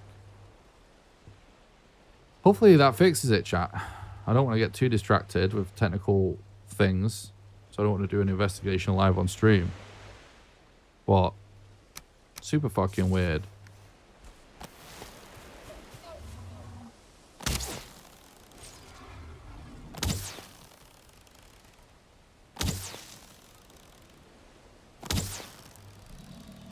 Well, the troll is bugging out.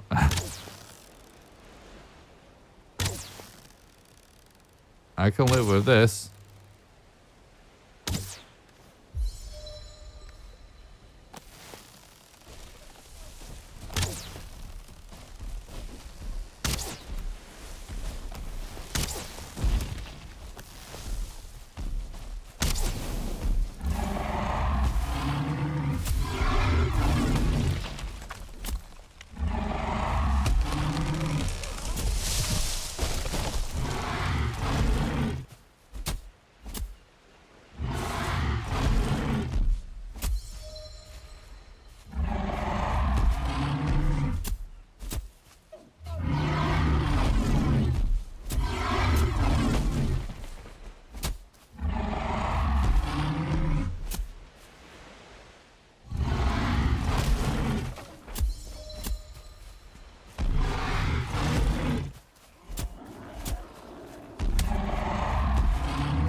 Okay.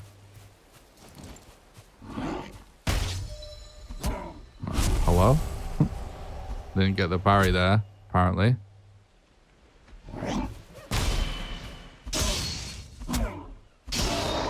Hey Nick, first time tuned into the stream. Big fan of Valheim Baron tips and tricks. Oh, thank you. I'm glad you enjoy the content, bud. Appreciate that. Thanks for stopping by.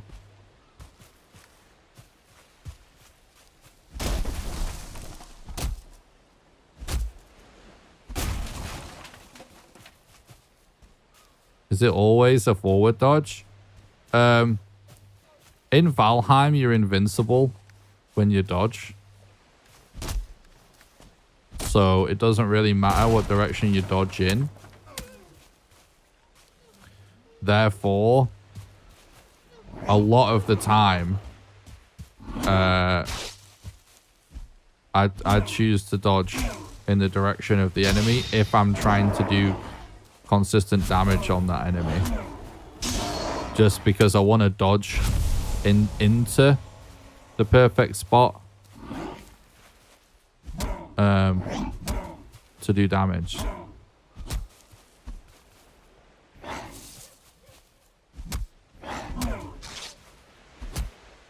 Especially if you're going to end up like using stamina to just sprint back to the spot to be in front again. So that's why I'm doing forward dodging.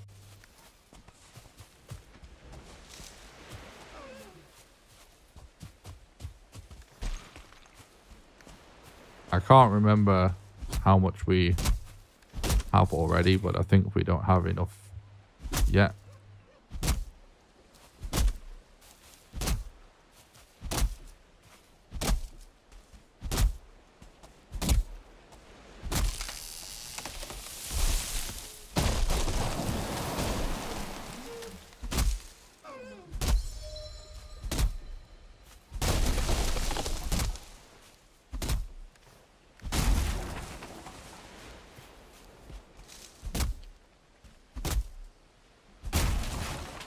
All right. So that audio thing has thrown me a bit there.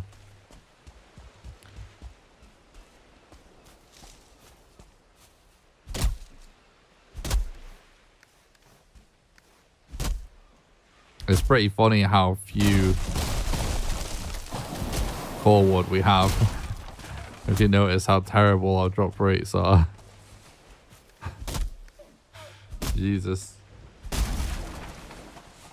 That was quite good.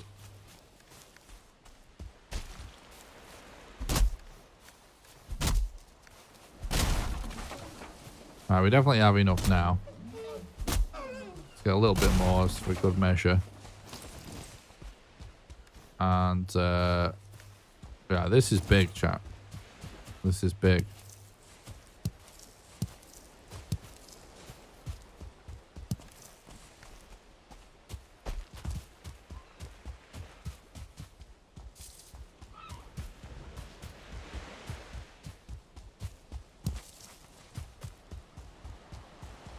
Right, so someone was asking about how I know where I'm going. So right now I'm just thinking, stick to the coast.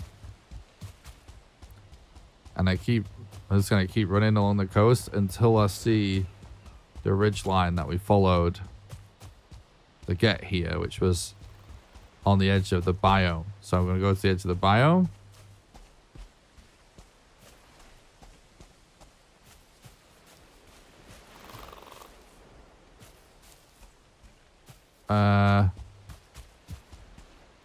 This is the wrong way.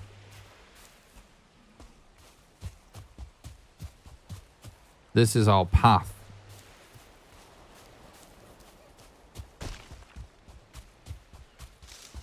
That we made on the way in.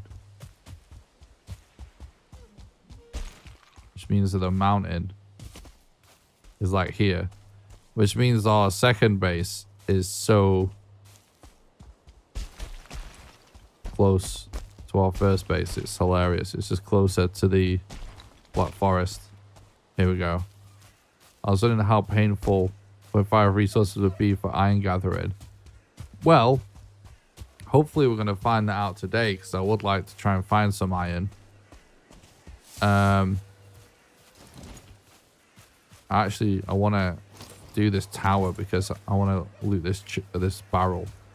Barrels could be kind of useful depending on what it drops. So iron is like the most plentiful ore in the game by quite a lot. Oh, we already did this. So out of all of the ores, the nerf should be less bad on iron just because it spawns in chests and in scraps. And then obviously you can also like destroy things in the Mistlands if you get that far as well for it. So yeah, we'll see. I mean, on speedruns and stuff, the iron in chests is like the biggest deal. But if you want iron,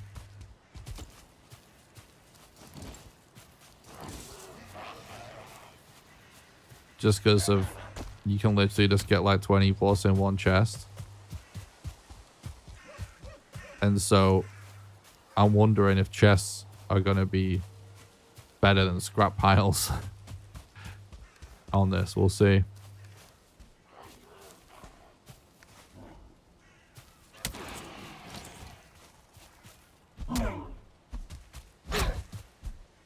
How do I navigate without a map? In some areas, I'm just using like natural landmarks, just like river, mountain. And in other cases, I've used a hoe to just make paths. So I can easily retrace my steps, and then just even in some cases made like little signposts and stuff like that. Not super easy, but doable.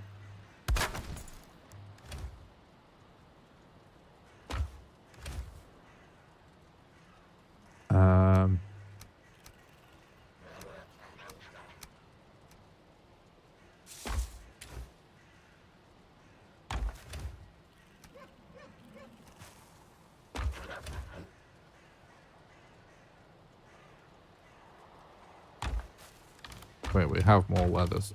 Troll hide, sorry, somewhere, right?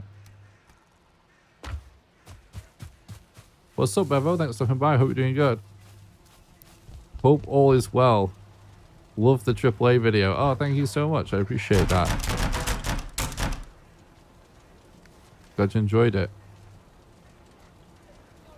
Right. This is big.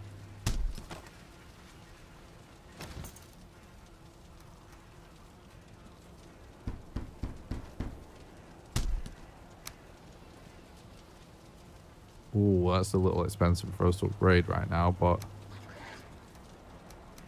still very useful. Right. Very nice.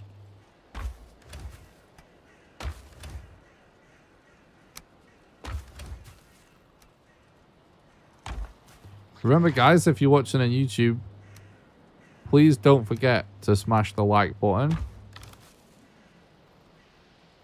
and subscribe to the YouTube channel, because it really helps get my content in the recommended feed.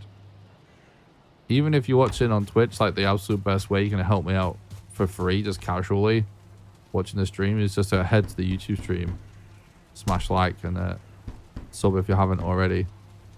Costs nothing and really helps. All right, I think this is pretty good. It doesn't seem like much. It's kind of funny, I guess, to call this good. But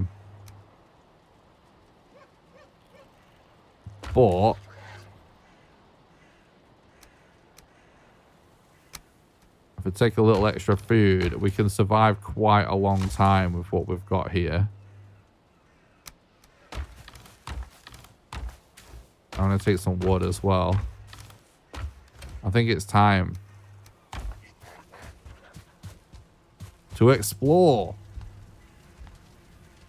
There are enemies nearby.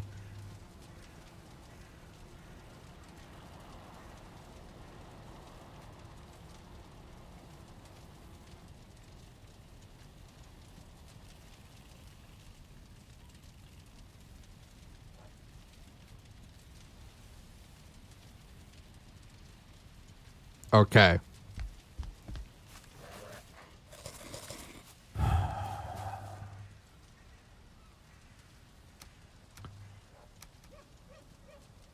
Oh, we should cook.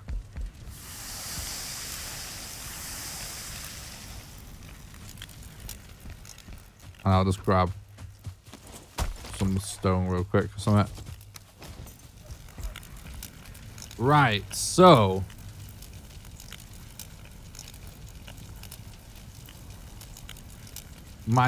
now what my plan is, this is where we're gonna start mixing up. Wait, let me see if this can be upgraded first. 2 leather. We might have that.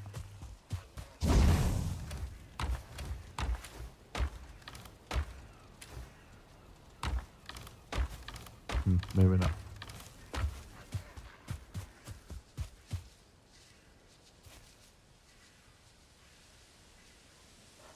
Have they eaten all of the berries?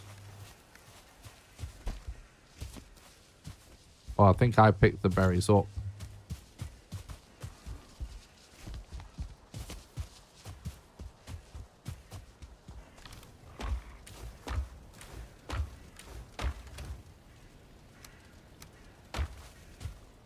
My OCD feels up really bad seeing how badly sorted chests are.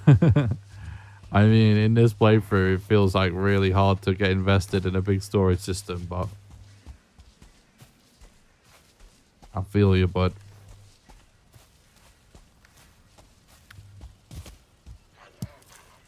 Okay, so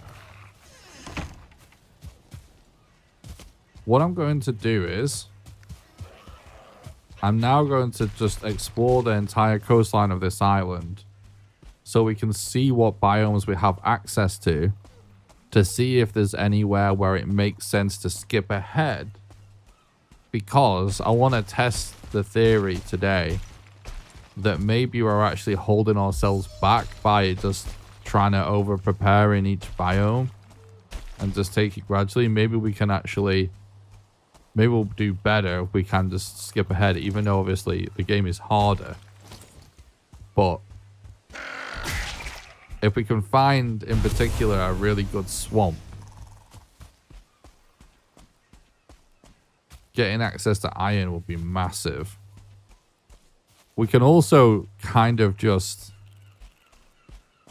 YOLO the Elder without much. We don't have to be super prepared for that. But first, I want to survey the coast just so I know what we have access to, and then we'll come back. And if there is a swamp, then we'll probably try and just go do the Elder so I can get the key.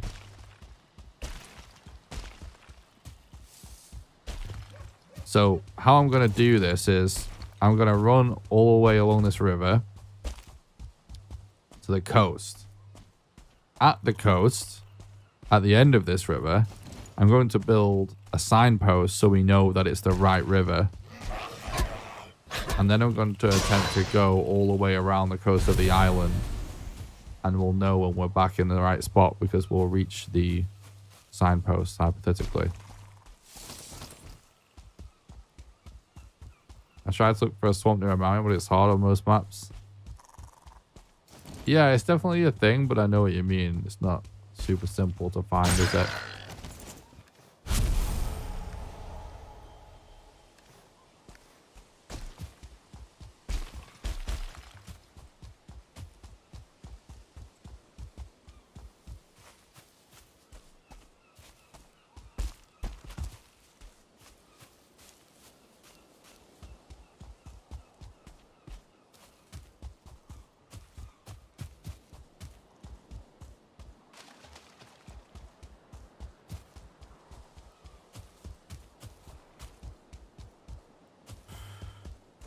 Right.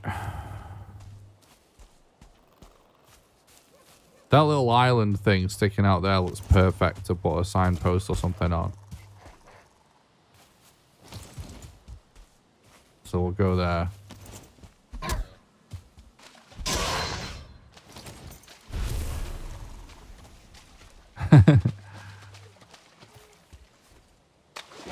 What's up, Clock? How's it going, man? Someone did some gifted earlier. I noticed you were one of the subs. I'm really good, thank you.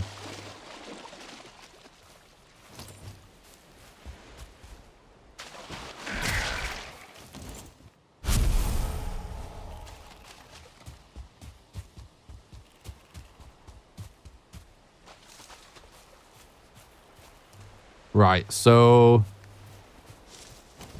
we're going to have to chop some trees down so we can do this. Probably. Don't think we're going to... We might have enough wood.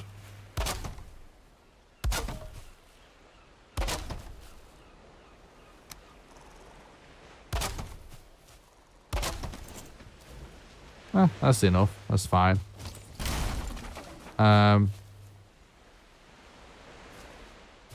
Wait, do I see a swamp already? I've just not noticed, by the way.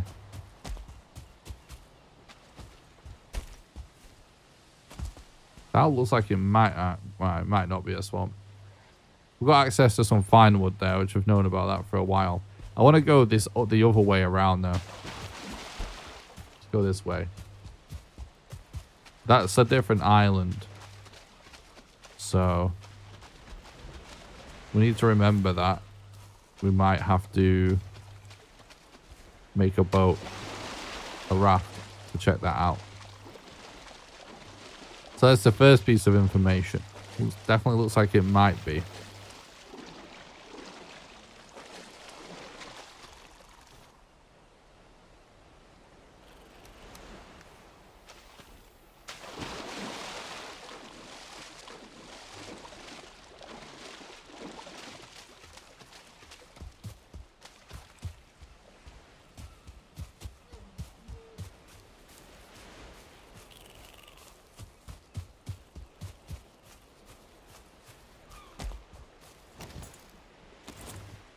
I actually spotted a deer for once instead of just running into him. And I missed. Just crude bow, lol. Got all of this, that RNG dog shit aim of the crude bow. So it feels like it's like there's always like a good 20% chance it just fires your arrow way off the target.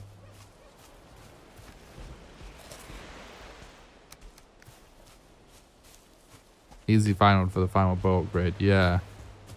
Definitely worth doing that later. The only reason I'm not doing it now is because I don't want to carry too much on me that we need, because if we die, it'll be really shit. And I also don't want to go back to base. This right now is an exploration mission. We need to just take note of things. Potential firewood, potential swamp. That's good.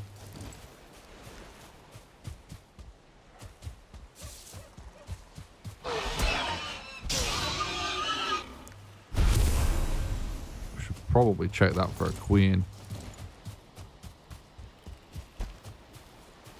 No.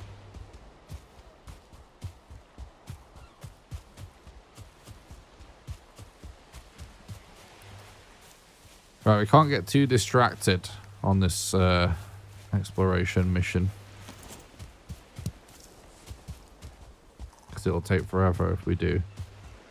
We should get enough wood in our inventory right now to be able to put a bed down, because we're going to want to get a bed down and just skip the night when we can.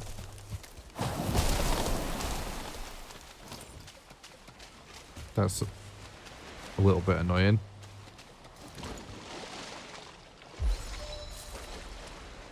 Oh, we've got some company.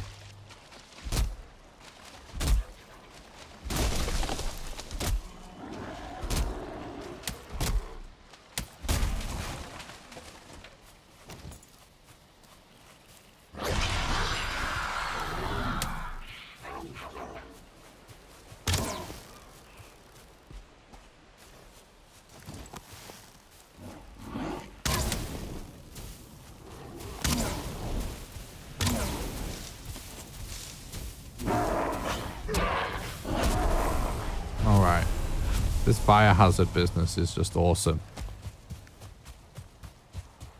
Did we get everything we needed there? Not quite.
All right. So the audio issue happened again.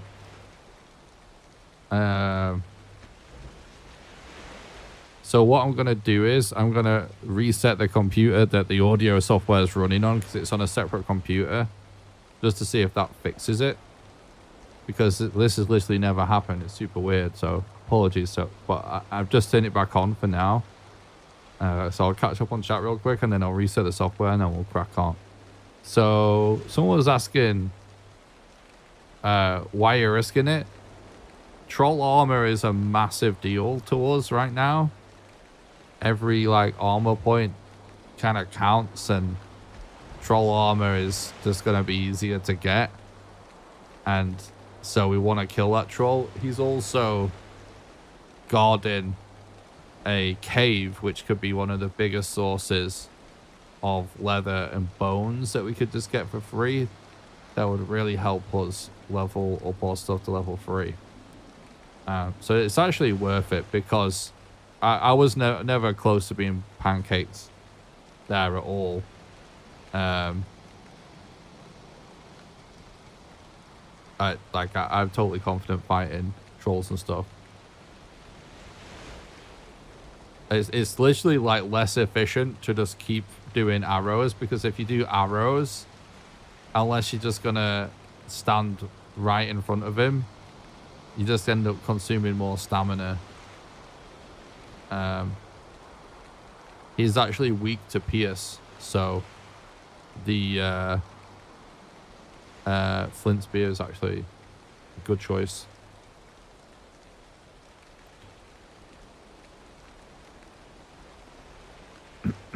All right, I'm just going to reset this computer, so I will not be able to use my microphone just whilst I reset the computer, but it won't take me more than just like a few seconds, chat, so I won't be able to talk for you for just a second, but hopefully this fixes the problem. One sec.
All right, we're back.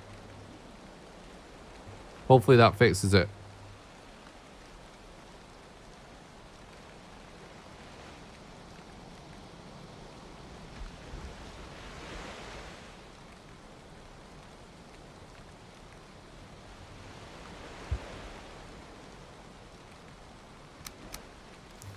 Right, now let's check this cave. We could also potentially get a bed down and do a rest here as well.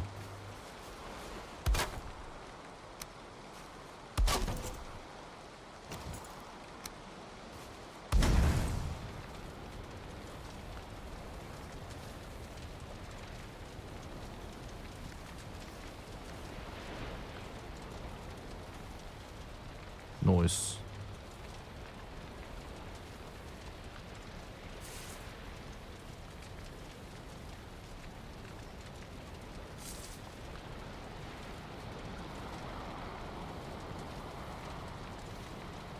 Okay.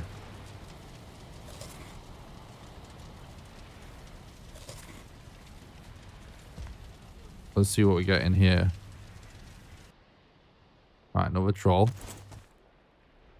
That's one thing.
All right. So that's good loot in itself, because more troll armor we can get, the better. Oh my god, that's so brutal. The 50% nerfs on stuff, honestly, it's just crazy. I think right now, these yellow mushrooms are one of the biggest things for us. There's obviously some treasure, but considering we're on the move, I'm not going to loot it. Because the odds of us finding a trader are so small, we'll just deal with it if that happens.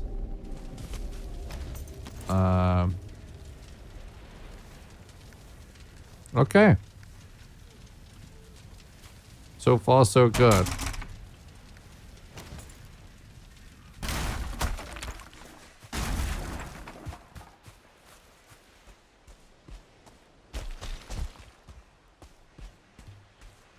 It's called resource rate, so I think it does affect chests. I'm not 100% sure, but I think it does.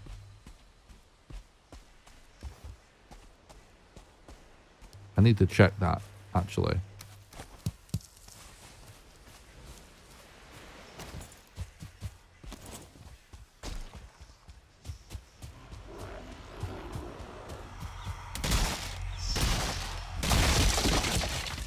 I think we already have all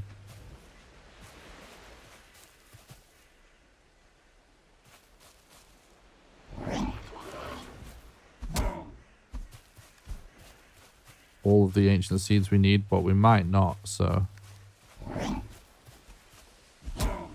well,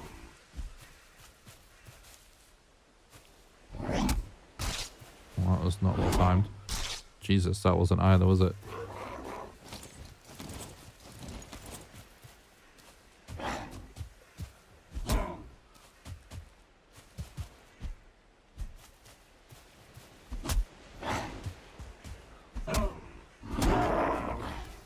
I mean, how much of a big deal is this fish, really?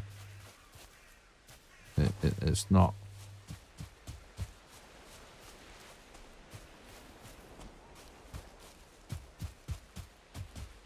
It's a Mac, actually, the audio computer, but We'll see. Hopefully it doesn't happen again. Like, there is something coming up. Like, I can easily just Google it. But I don't want to get into it during the stream because I'm obviously trying to do something here.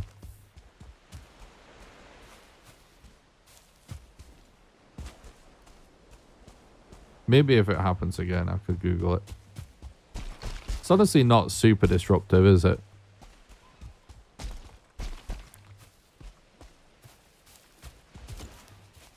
Another troll. Well, shit, at this point, we might as well keep going with the troll stuff.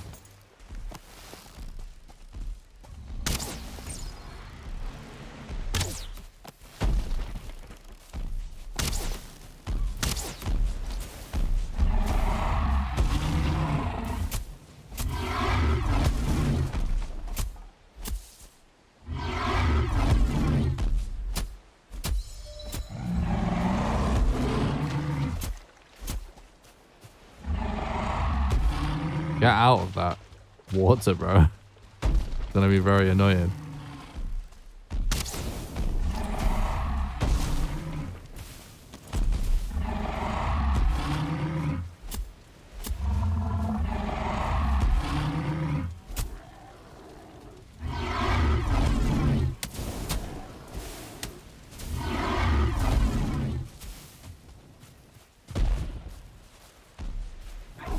I know what it's related to, dude.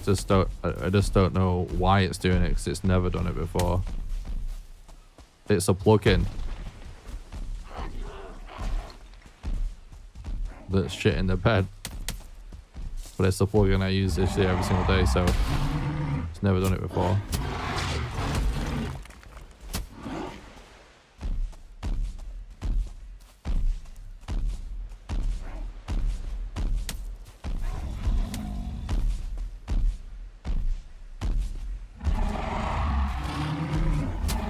Oh no.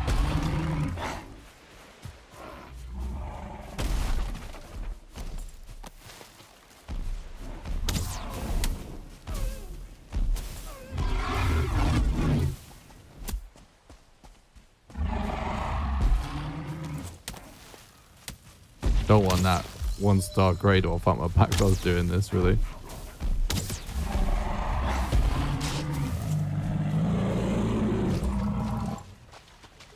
Okay, nice.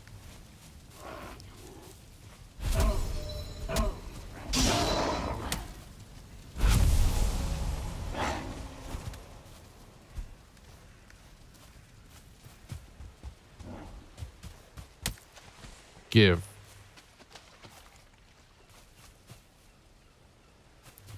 Does the difficulty add more starved mobs? I don't believe so.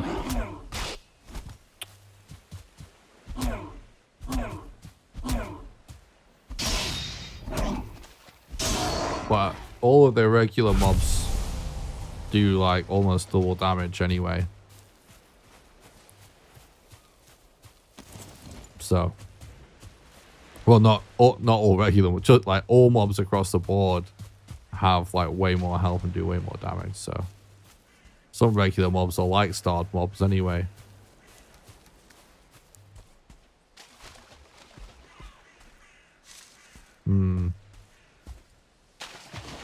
Rather avoid all that right now.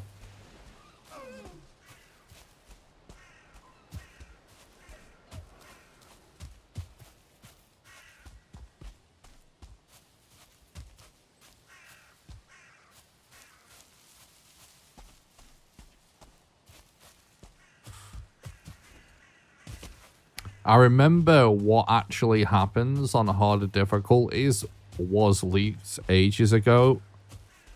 And I don't think that was in it. So that's what I'm going off. I guess it's hypothetically possible it's changed.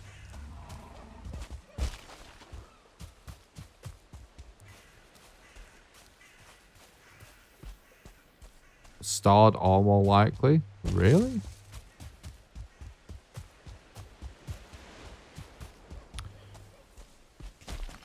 Got some hot tips for farming feathers. Been hopping between burial chambers, looting the chests, and camping up top for birds.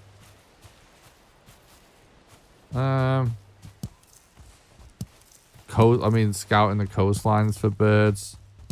Burial chambers is really good. I don't know how far into the game you are, but chests in general are good for feathers.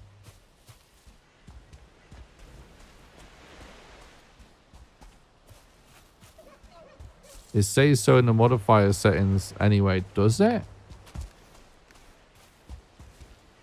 Which setting triggers that then? That's interesting.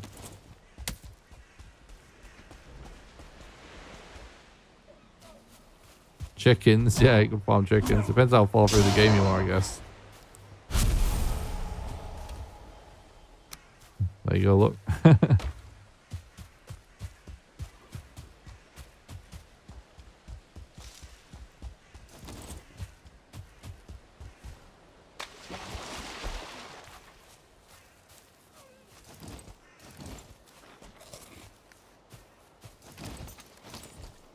More bones would be good. I just heard.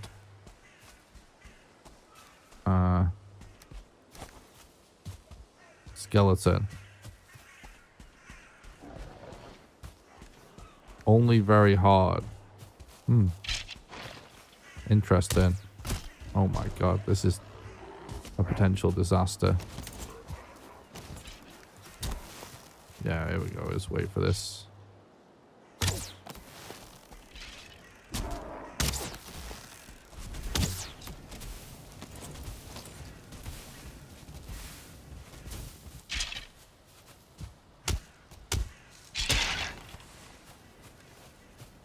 Should have brought my... Nah, actually there's no point in bringing my bones. We should keep these bones though.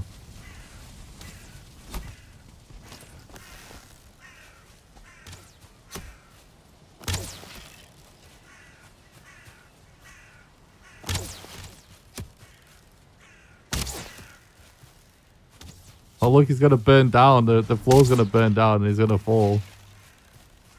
Oh, I should have just shot the floor. Well, we can do it now to get the bones.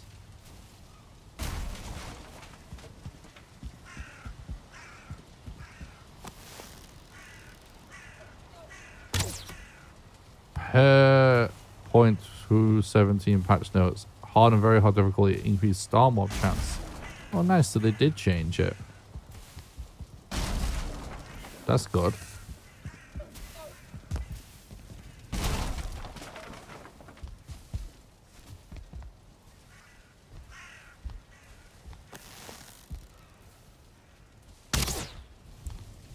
I do feel like they have done a good job in general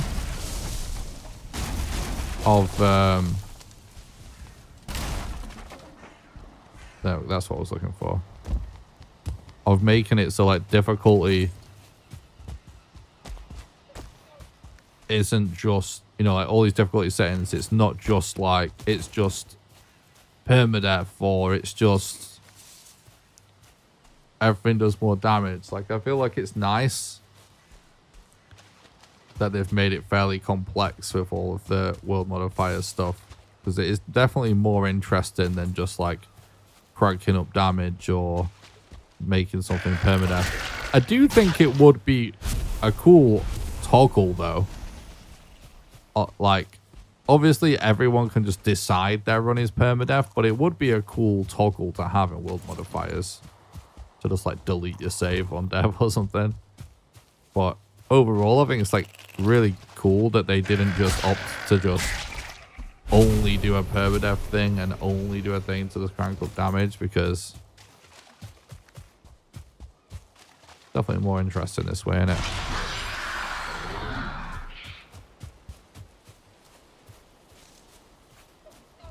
You can get feathers from chopping down trees, yeah. But it's probably not worth grinding if you're looking for feathers. The best thing you could do if you really want to grind feathers super hard is farm chickens. But I think you have to kill your gluff, right, to be able to buy your first egg. So you have to be quite far into the game. How about a big game over screen when you die? True.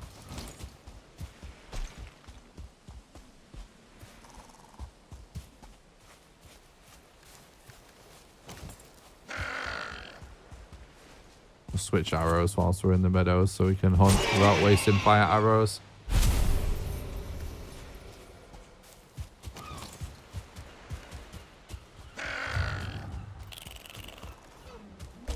So we found a few useful things, but we haven't really found anything major yet, to be honest.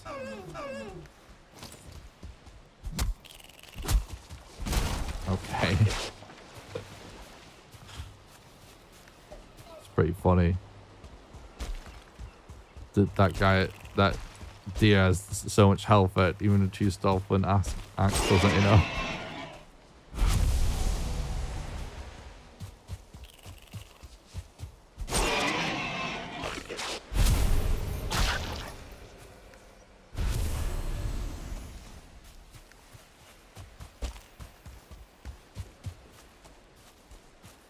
I was thinking we could make our last piece of troll armor kind of on the go, right?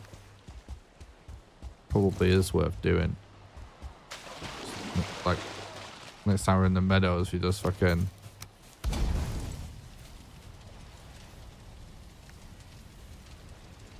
loot some flint so I can get to level 2.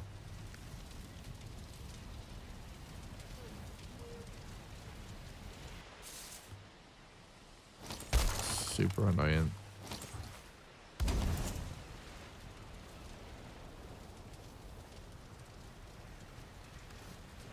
I want to get rested.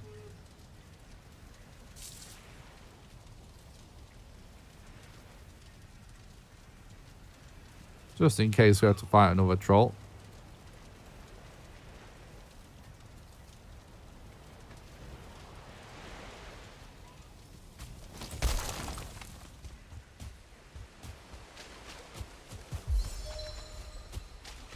Nice big mountain over there.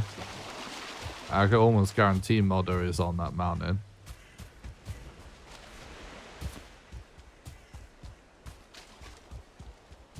It looks very chunk. Not quite tall to be totally confident, but this is a speed run. I would bet on that mountain having Modder on it. Because it looks very good.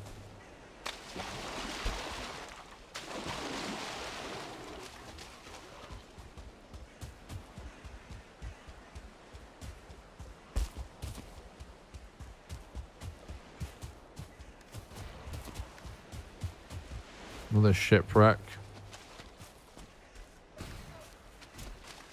Be worth going for. Is that a planes that I see there in the distance? I'm not sure. I don't think it is actually.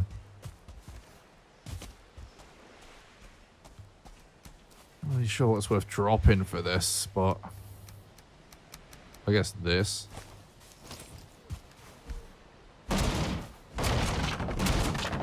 I think it could be useful to make some torches if we need to, but we're not really going to need to. We've got good weapons and stuff.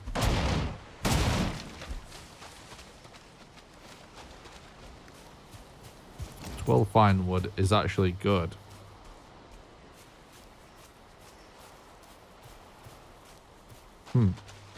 That didn't seem nerfed. Weirdly. Oh, I see a swamp tree.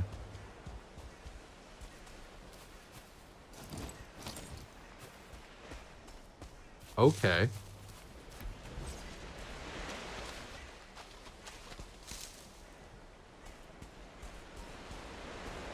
Oh, did I just see the edge of a swamp tree on this island? I want it to be on our island, ideally. So it's easier to deal with. No fucking way, chat. No way. Long-time viewers of the channel are going to flip the fuck out that we actually managed to find Haldor this easily on a no-map playthrough. Because everyone always jokes about how easily we find the trader all the time in speedruns. Totally by accident. And we just did it on a fucking no-map, bro. And you know what? Pretty easy to find. It's just on the coast. It's a trek.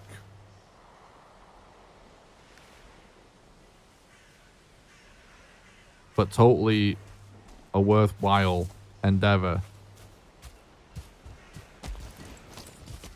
That's massive for us right now. Our priorities just shifted.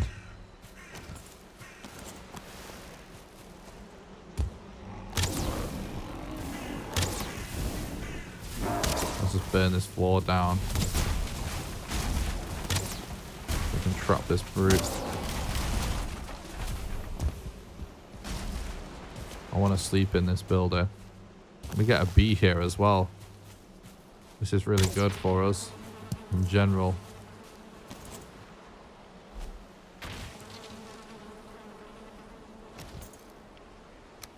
Yeah, exactly. The Grey Doors can deliver more resin. That's my thought, exactly. Let's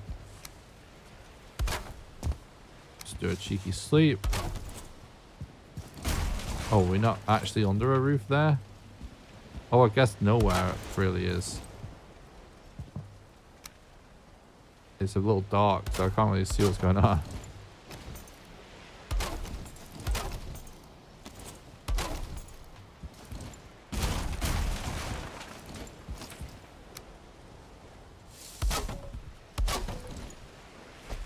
Too exposed, bro.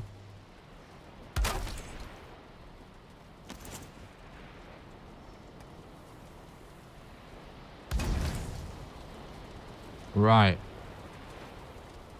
This is all good stuff. All good stuff. Portals are disabled. The map is disabled as well. Pretty crazy.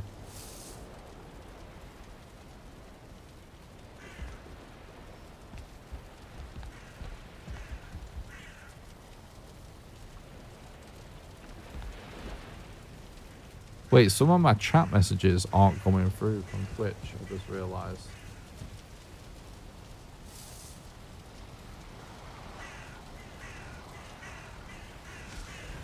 Well, that's fucked.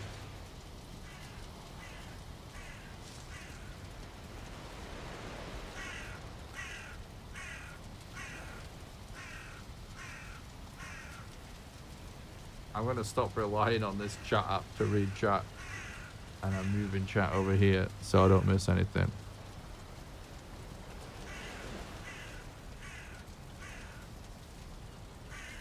Apologies, Twitch chat. I haven't intentionally been neglecting you. The app has just not been showing me what you've been saying. So let me catch up on the Twitch chat. Yes, portals are disabled. What's up, Seaweed? Thanks for stopping by. I hope you're doing good, bud. What's the item? Third down. And second from the right. Oh, it's a trollfish. We just found it washed up on the shore.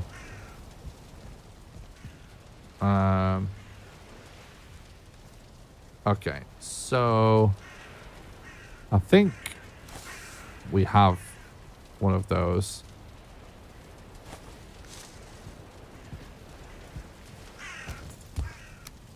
We'll take that extra bit of fine wood.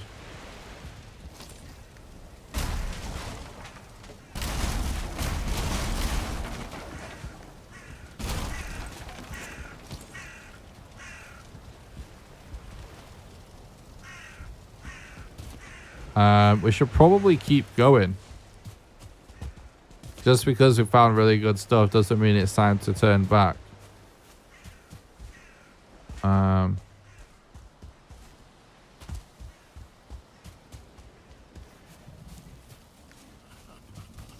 We kind of want to try and get everything we can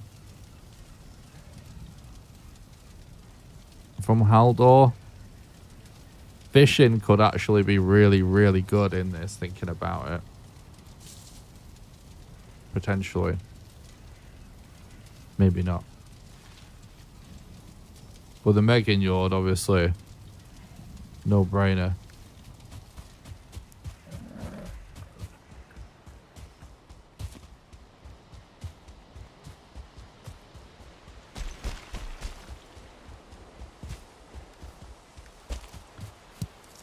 Super productive exploration trip so far, eh?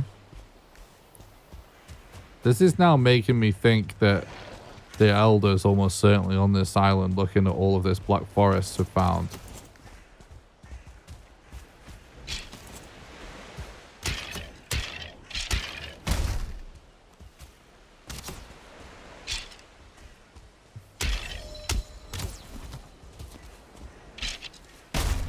Oh my god. This archer. Making it very, very awkward. Can I show graphic settings?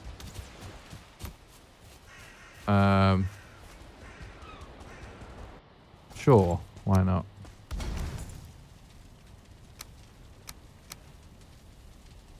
I basically play with everything turned on full. But I don't like depth of field because it's just blur. Sun shafts because they obscure your vision. Bloom basically is just blur. Motion blur is just blur. So I just have those off because I feel like they actually make the game look worse, not better.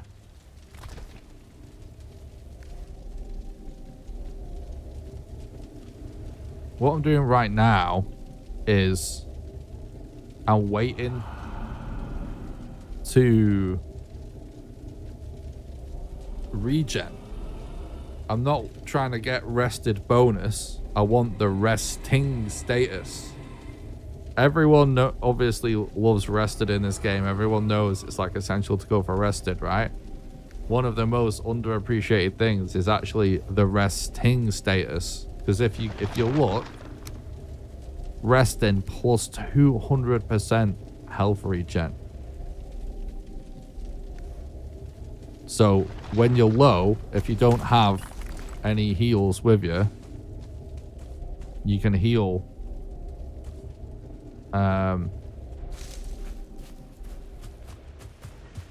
just by sitting and resting at a fire.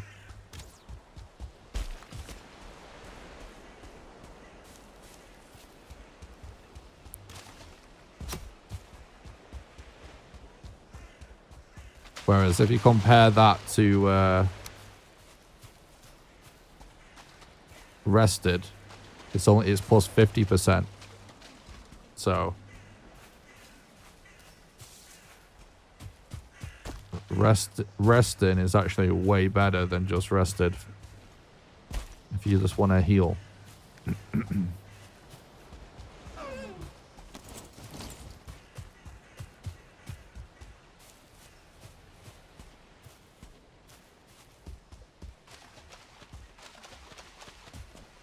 So one really positive thing that we're discovering on this exploration journey about our starter island is, one thing's for sure, this is a very big starter island. That's a good thing, because it means you can explore more of the map without sailing, and particularly the fact that this is no map, it means it's going to be really hard to retrace our steps and stuff.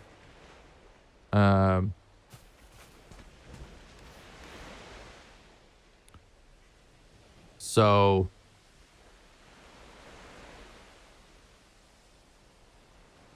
yeah, getting as much done without leaving the island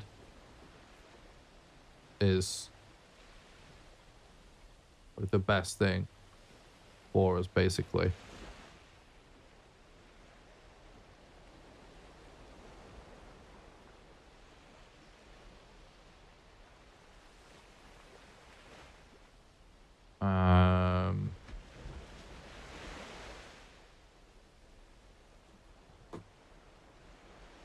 You could come back after Elder to get some flesh if it's worth making a Frostner.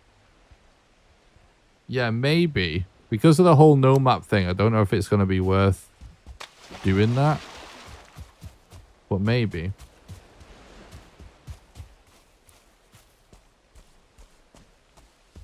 Now, I didn't put a signpost because we'll just see it. It's by the coast, right? So we just know to follow the coast.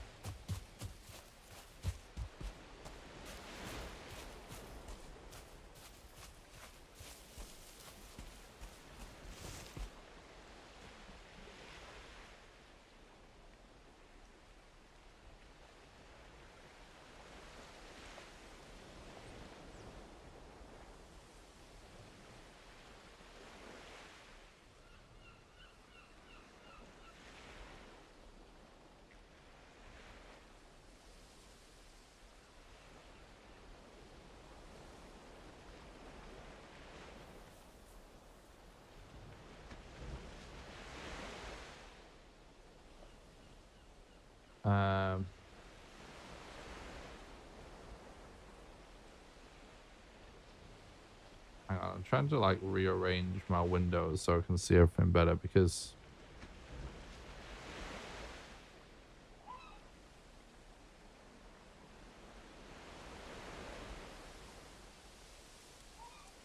yeah. How far is the trader from base? Like 2 in-game days? Something like that.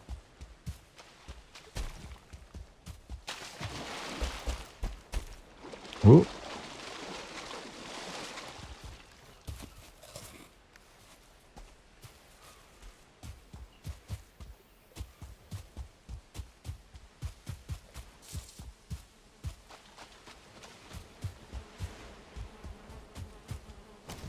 Another queen. We had several queens, but we lost them when we moved our base. We died with all our loot on us. So that's big.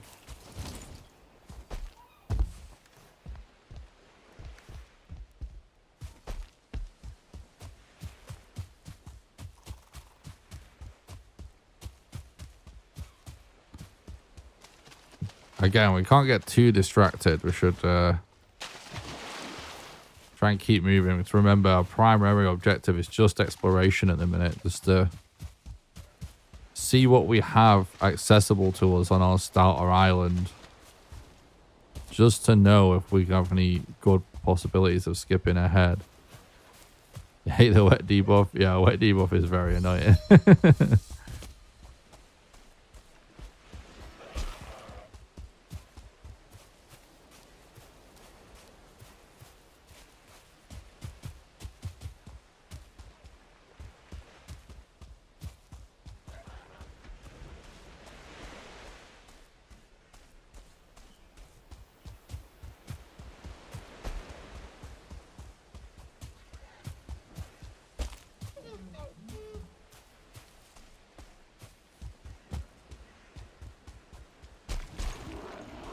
Having like lots of islands nearby as well is also good for no map because it's going to be easy to navigate.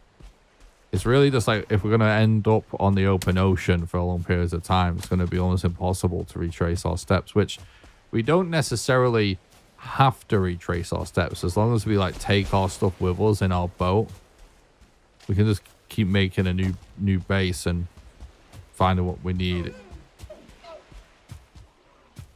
But it would be nice to be able to do it.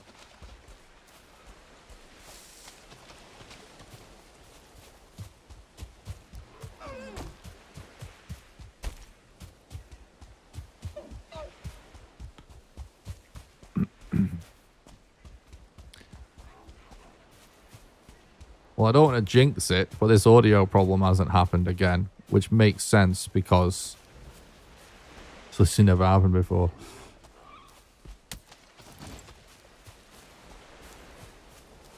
What's the best armor for the Mistlands? Honestly, if you're going to be exploring the Ashlands, just trying to find stuff because the terrain is such a pain in the arse. Fully upgraded Fenris gear with a feather cape is great.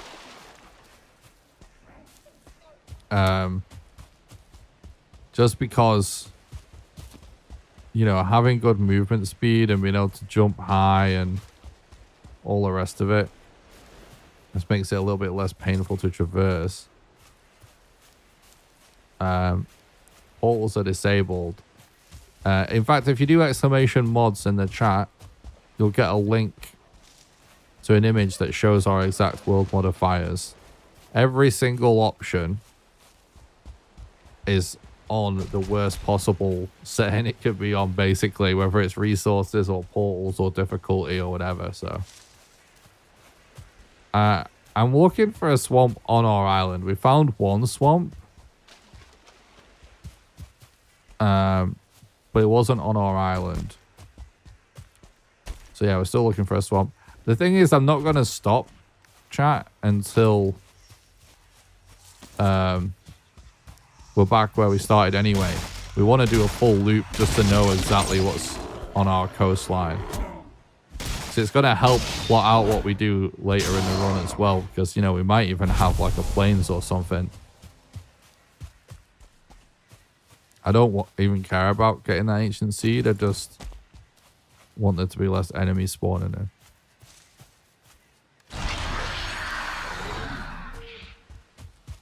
So I'm just going to literally just loop around the entire island. This is pretty nice. There's another troll cave over there. We should check that again. Just because troll hide plus the chests have a high chance of spawning lots of leather and lots of bones, which would still be good upgrades for us right now.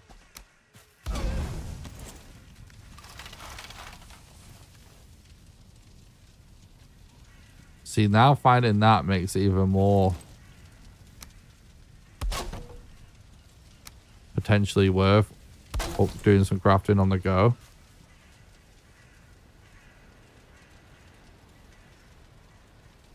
Won't we get one-shotted on Fenris armor? So, I didn't finish what I was saying. The Fenris armor is the best for just traversal and exploration. But you want to make the carapace set as soon as possible. It's not really that hard to make.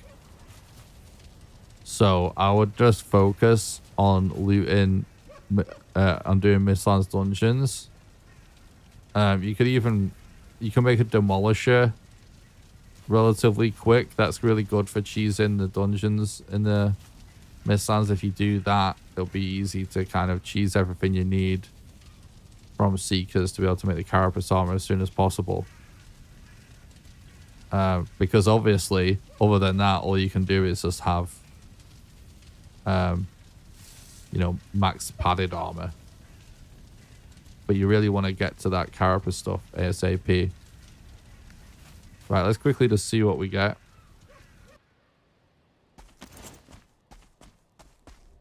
Don't, like, the root chest piece is not worth it. Carapace is a million times better.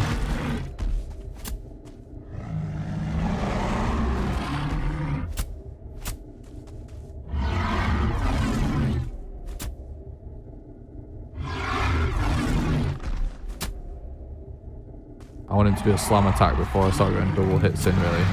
There we go. I'm dead. I tried to get 3 in.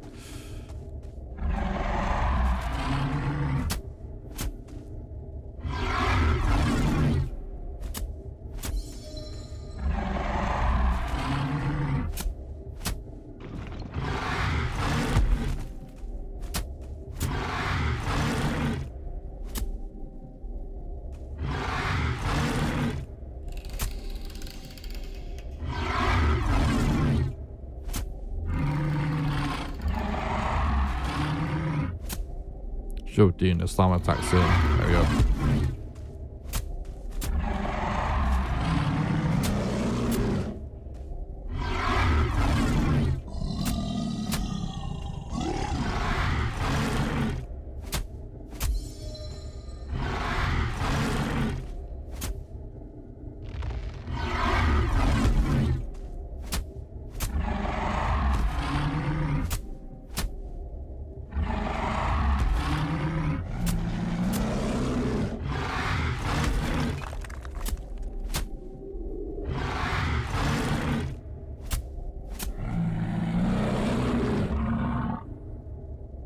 At least finding cave stacks to worry about. That's true. Cave bases would be so cool. You can put anything in them. Yeah, that's actually why one of my favorite mods is the mod that allows you to build anywhere. There we go. We did. I mean, definitely that those bone spawns are definitely nerfed there, but there's still a useful amount of bones for us. So we can upgrade the club.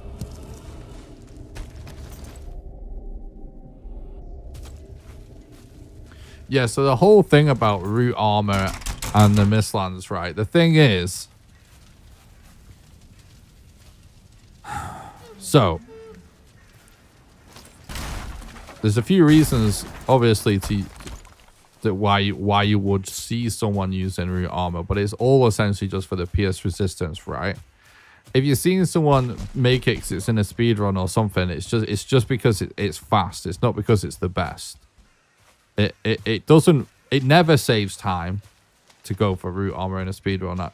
To be clear, it's just sometimes it might be worth going for because it does make planes a lot safer. And it's just like the best you're gonna really get, right? So there's that. Get that out of the way. So if I have seen in videos other people recommend the root armor for its pierce resistance, not just for speed reasons. So the thing is, right, if you're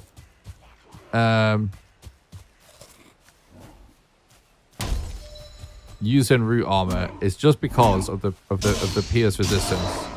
So in the Mistlands, it's one of the main secret attacks that is pierce damage, and also I believe the tick attack is as well, right? And so that means like certain attacks you'll have better resistance against. The problem is though, it doesn't do shit for all of the rest of the damage types that you're going to be encountering in the Mistlands. And for that reason, I wouldn't really recommend anyone that's looking for just a generally easier time to go for root armor. Now, if you're someone that's like really experienced at the game and you're really good and you're just being super meta about using it in the correct way, where you like know this attack is a pierce, this enemy's doing pierce, and I know this one isn't, so you can avoid that, you know what I mean? Then root armor, sure. But if you just keep upgrading that carapace armor, it doesn't really compare to the rest of the damage resistance you're gonna get. So yeah, you still want to go for carapace. Root's just fast and cheap and has insane pierce resistance, but pierce resistance isn't everything.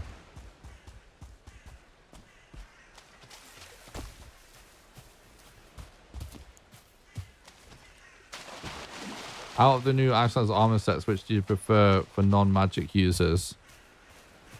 The Ask set, because of the reduced stamina usage. So if you combine that with the Ash Cape and some Berserker axes, you can actually do insane DPS, because you can do massive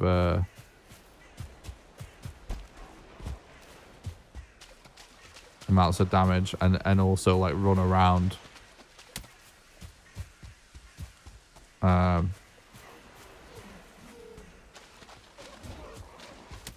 So yeah, the Ask set if you're not going to go magic, although I highly recommend going magic. But the Ask set, that's the answer to that question. It was Southern Home that added lock breeding, right? Pretty sure.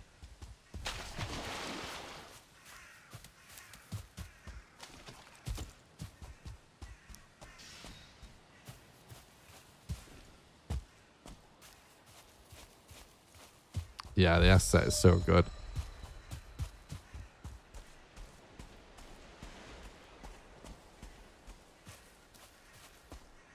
Oh, interesting with Tassie. Yeah, well, you're welcome. I hope that helps.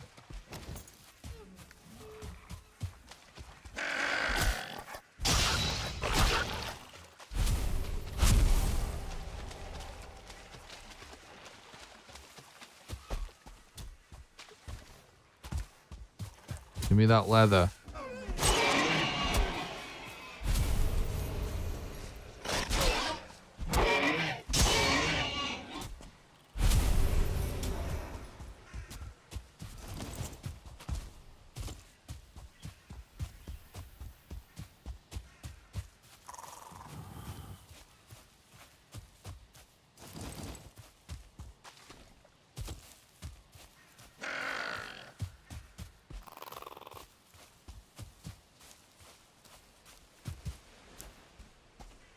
Yeah, I know what you mean about the flame metal armor. I mean, it is good, but the thing is, just having more damage resistance isn't really a solution to the insane amount of potential incoming damage you can be facing in the Ashlands, which is overall why I would recommend going with magic.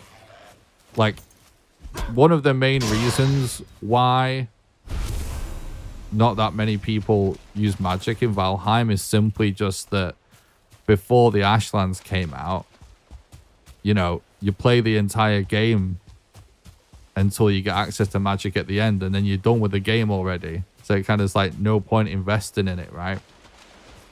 But now there really, really is. Now I highly recommend, you know, just go in with whatever you like until you get to the Ashlands, and then from the Ashlands on, just going all in on magic. Because, sorry, do whatever you want until the Mistlands, and then from the Mistlands on, just go all in on magic. Just because once you start leveling up that magic stuff, and you get the insane buffs from the new robes of Embla in the Ashlands, magic is like the biggest solution to the madness that can be the Ashlands, you know, mob quantity and potential incoming damage, because you can do it all from range. You can use a protection bubble. You can spawn skeletons and put protection bubble on them. So magic really makes the Ashlands quite easy to deal with. But the biggest problem is just that I think most of the player base is just not used to running magic at all. Because I thought it was all a bit scuffed at first when the update came out, even when I was doing magic. But it took me a while to just get used to using it. And when you do, yeah, you just easily can dominate anything with magic, really. Now, obviously, when it comes to being just like very meta about dealing with certain enemies or the boss or whatever, and just getting it done like faster and efficiently, you're never really gonna beat melee in Valheim. But when it comes to dealing with large quantities of mobs just being relentless like you get in the Ashlands, nothing beats like the crowd control and survivability of just having, you know, an awesome magic build. It just makes it easier. People obviously, I find melee really, really fun. You know, bows are really, really fun, whatever. So I get it, like, if people want to do other stuff. But just if people are just struggling in general, like, I just can't recommend magic enough. And if you've not seen it, I made a Ashlands guide recently on my YouTube channel, which you can check out. I think it's exclamation Ash or Ash guide in the chat for a link to that. Oh, like, I break all of this down in that video. Damn, this damage is kind of shit. Feels like Vampire Survivor. You keep taking attacks as your defense, yeah. It's pretty full on. It is a little, you know, it's kind of throughout the development of Valheim, it's always kind of like this because obviously the game's not done yet and we're working towards 1.0. But there's always like a weird thing, and with the last two updates with biomes where it's like you get access to so much in the Mistlands and access to so much in the Ashlands, but it kind of feels sort of weird, and that a lot of it is sort of useless, but part of it is just because of the fact that right now the game's over essentially, right, once you've beaten that biome. But it all makes sense when the next biome comes out, because it's like Magic's a really good example. Now the Ashland is there, it makes complete sense. Because a lot of the stuff that you get access to in the Ashlands... Oh, that's a plains over there. That's pretty interesting. Yeah, it doesn't really seem that useful for the Ashlands.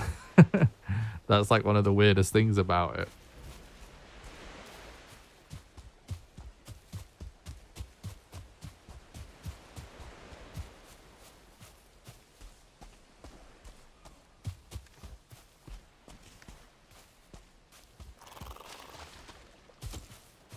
What's up, Ratabori? Thanks for talking about the stream. I hope you're doing good, bud. What's up, Tetra? Thanks for talking about the stream. Hope you're doing good. Good to catch you as well. What does 40% heat resistance from the flame metal armor set do? Couldn't find anything on the wiki.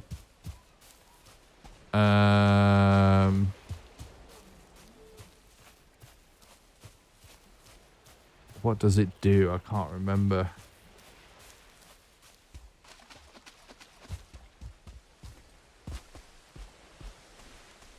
Doesn't it make it...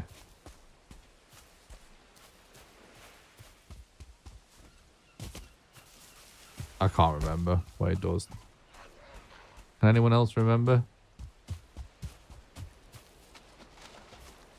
I learned about it when it came out, but it's literally just like not my jam. I just prefer to be fast. Makes you a little more resistant to magma, but you die so fast. Slightly more resistant to boiling water and lava. Yeah, I thought that's what it was, but that sounded so dumb. I was thinking it can't be it, but it is what it is, right? There you go.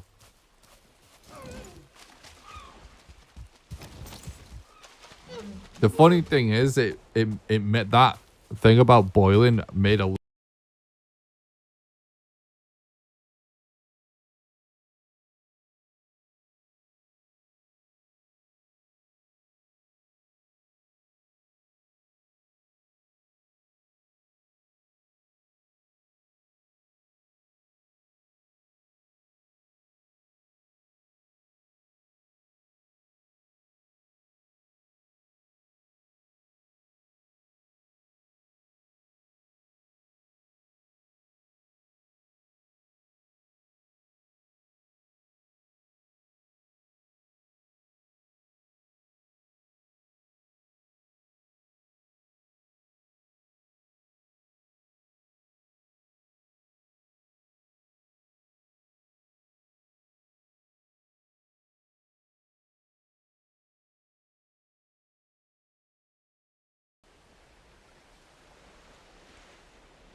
Hello?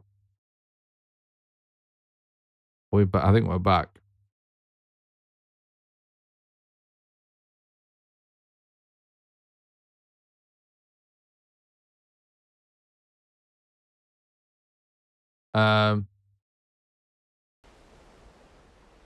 This was actually, believe it or not, something completely different. I don't like what I don't know what's going on today, but that was actually a totally different issue. But we're back. No, your headset's not broken, don't worry. Sorry about that.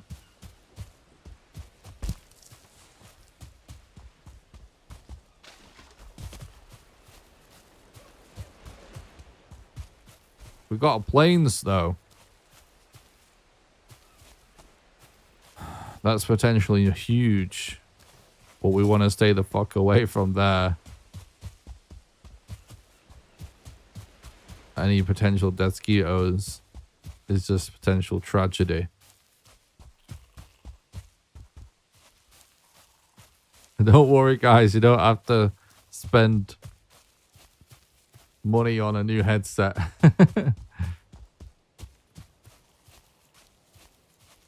You know what I just realized? I haven't been recording today either. I'll just hit record now. The thing is, if we do make a video summarizing this whole thing when we're done with it, even though we've made amazing progress today, I guess it's like not that much worth showing anyway, right?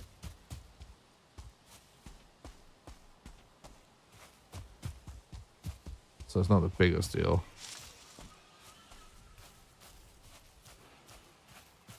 I said the thing about the boiling and it cuts out. Yeah, someone in chat was saying, right, that what the armor does is it makes sure so you can live longer in the water without boiling to death and makes you a bit more resistant to the magma damage. But, and yeah, that is like useless. And it is basically useless, that effect. And it never was super good, but it used to be more useful. That's what I was saying. When it was originally on the public test branch on Steam, when it was in testing, originally you used to boil in water a lot faster. It still wasn't like epic or anything, but it used to make more of a difference, whereas now it really doesn't matter because they nerfed the boiling water quite a bit.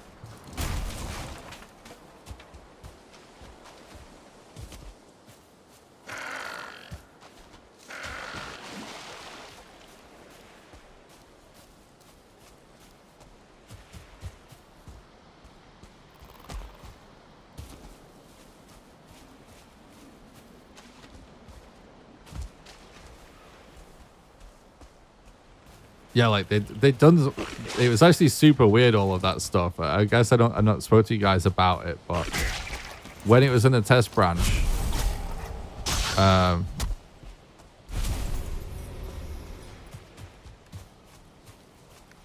originally, I was figuring stuff out, right, and I was asking someone at Iron Gate questions about it. And I figured out how the boiling water works. And I was like, oh, you literally boil more. It's the furthest south you go, the hotter it is. And he asked about it. And they were like, oh, it's the closer you get to the ashlands, the land, the more it hits. And I was like, are you sure about that? Because it's literally not. And I showed recorded footage, like proving it, because they didn't believe me. And then I think then they nerfed it, and I think what they actually did to create that effect is just basically clamp it at a certain point. Because now it's sort of like, once you get a certain far south, it just starts to be no different. So it sort of creates the illusion of it being worse the closer you are to the land. That is what my theory on what I think they did. I wouldn't really know. I don't think without seeing code or whatever, but considering how it used to work, I think that's what they did.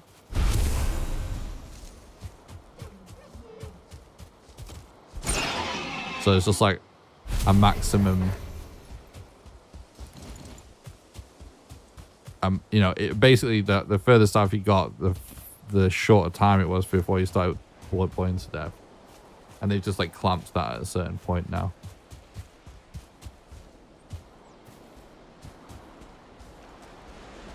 I think. That's my guess. Curious to try the final post-nerf version of Ashlands because they only tried it when it first came out in the test branch. It's really good, man. It's still pretty crazy. But if you go all in on magic, it's not. It's fine. And I think it's actually really good for it to be as crazy as it is. So it definitely makes things more interesting.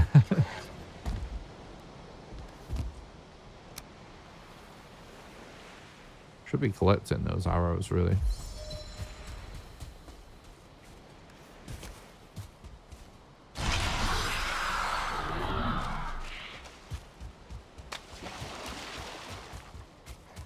Oh.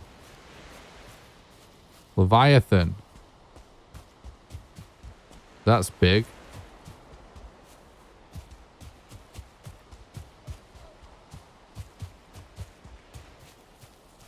Maybe we should...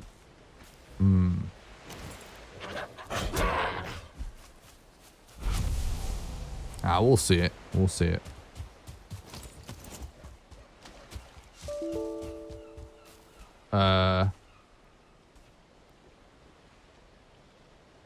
There's not sufficient disk space for the recording? What's going on today?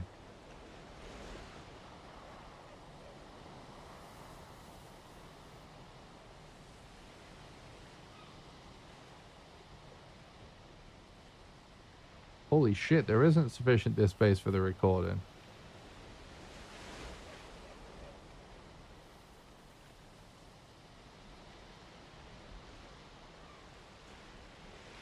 But why?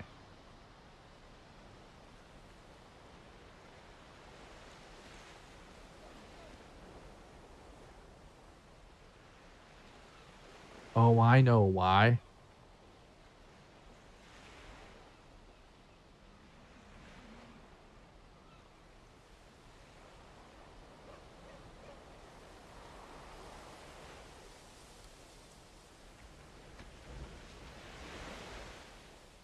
One second, chat.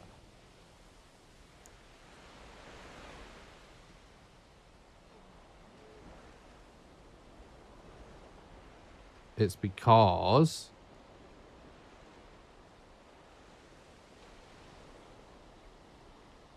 I remixed the recordings down to MP4s. So there's double.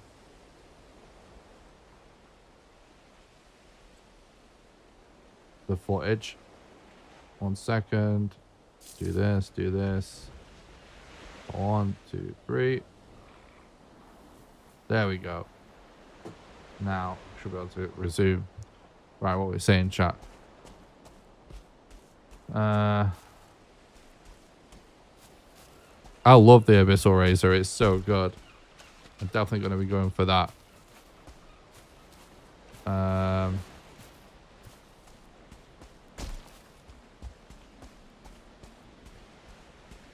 We'll be coming back for it though. I want to keep the scouting mission going and just remember what we have access to.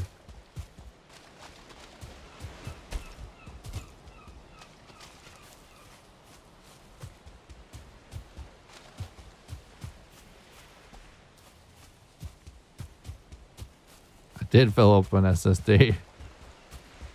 But basically, right, when you record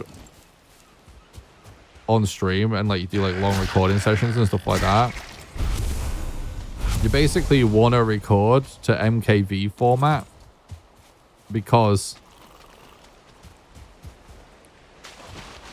MKV holds up just fine. If something goes wrong, the footage won't be corrupted. So like if my computer just crashed or something mid-recording, if it's an MKV, the file would be intact and it would just be recorded onto that moment. If it was like an MP4 or something, the file could just be totally corrupted from start to finish. So you want to record as an MKV and then you basically in OBS convert it it's all like remuxing, and it just like basically puts it down to an MP4 after the fact. And the reason you would want to do that is because it's more compatible with tons of different, you know, video production solutions than MKV. And I had set them all remuxing after the last session so that I could transfer them over to the editing computer, and I totally forgot that I did that, which meant that like we just turned 600 gig into like 1.2 terabytes.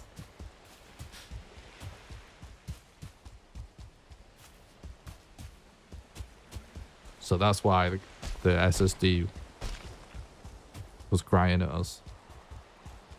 Should I use magic weapons in Mistlands too? Yeah, as soon as you get access to magic, I would just go with magic now. And the reason is you want to be leveling up those skills before you get to the Ashlands. Because if you end up leveling up your elemental and your blood magic and stuff, and you get those up to a decent level before you get to the Ashlands, you're going to have a much easier time in the long run. You'll be okay if you've got low level magic, but it would just go so much smoother if you've got higher level magic. So that's why I would recommend that. Did you see that Steam released their own background recording tool? It's pretty neat. I didn't actually. How does that work then?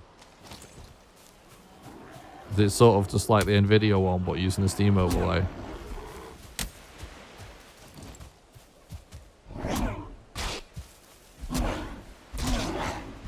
Oh god. See, this is where we get deaths in these runs. He's just casually talking to chat.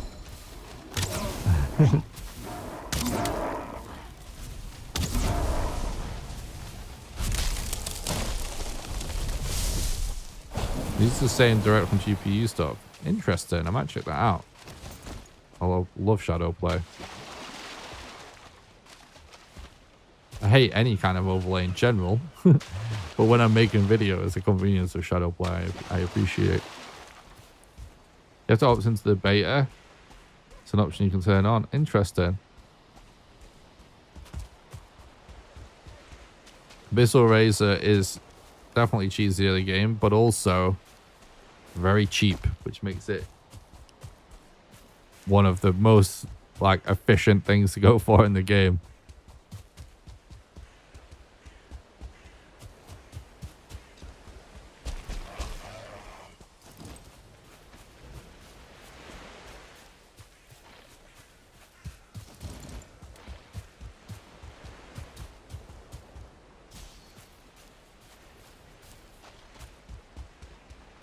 I'm curious what our kiting drop rates will turn out like.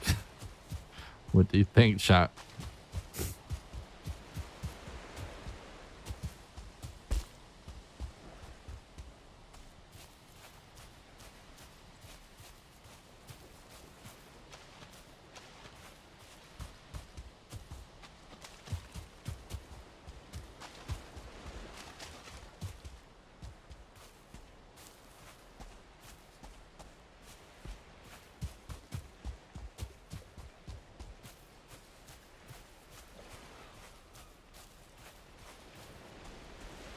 Leviathan will sink before you get one chitin.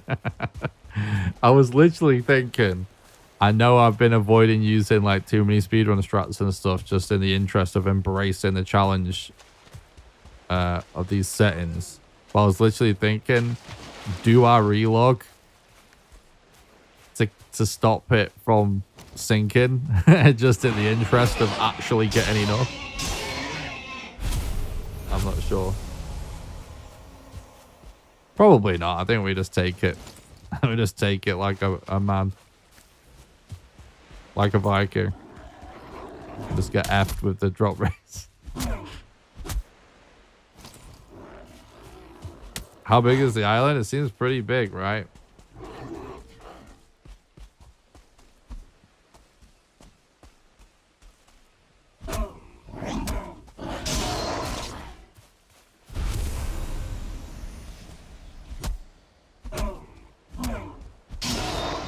seems pretty damn big.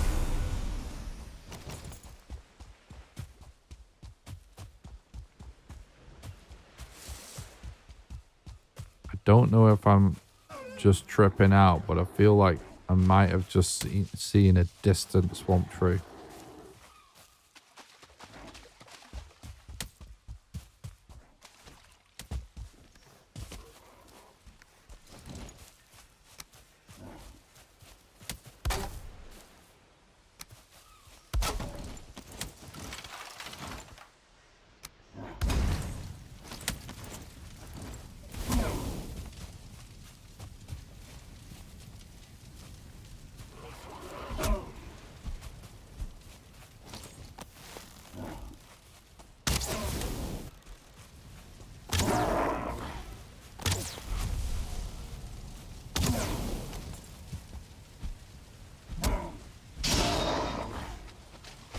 All right.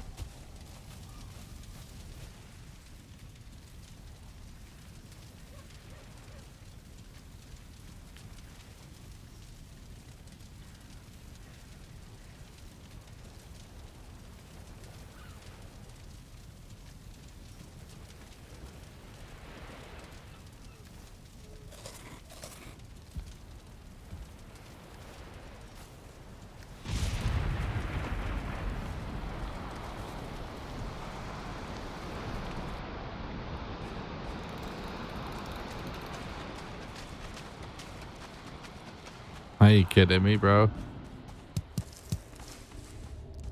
Jesus. That's really unlucky. No chests. Poor troll.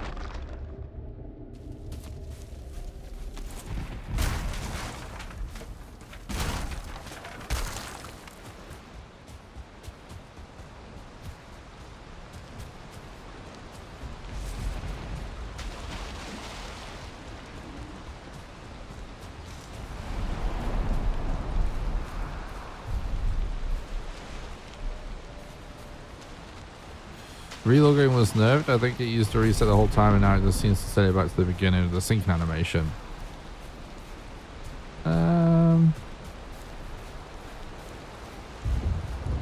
If you say so. We'll see, I guess.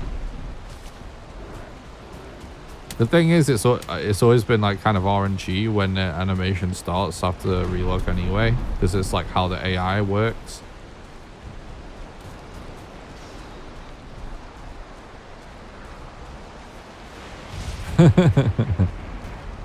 That is a good point. Rainer says, why don't you put your items in a chest outside before going inside, you know, just in case? The answer is because I'm confident we'll be fine, but that may be a huge mistake. A very good point. Troll inside troll cave. Yep. Tried it after half and home in multiplayer, and it was a lot easier than after Mistlands. Oh no, that's not the case then, because it's been using it a ton after Mistlands. It's just RNG. Another shipwreck. You can get unlucky and it start again immediately, but you can also get lucky and it not.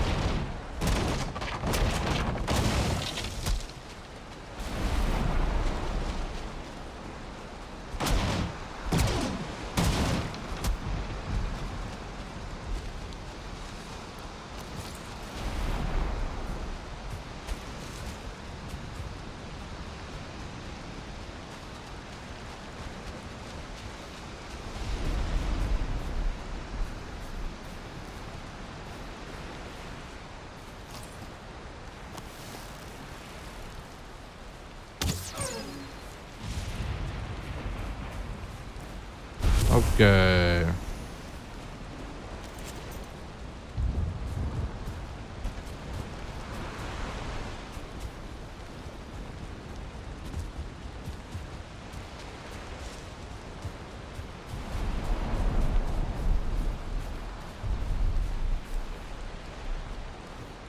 Is that enough for final with bow? Should be actually, yeah.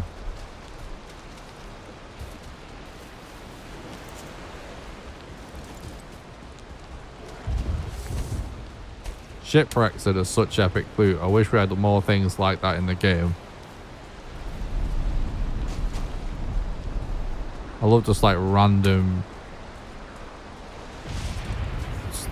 useful things that could kind of just be anywhere on the map.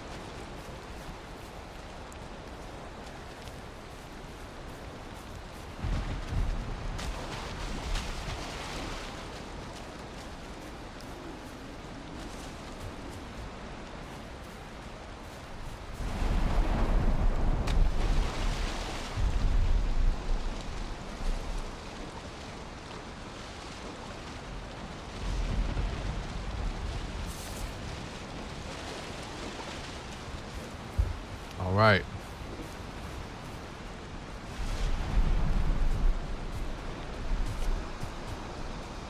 This isn't one life.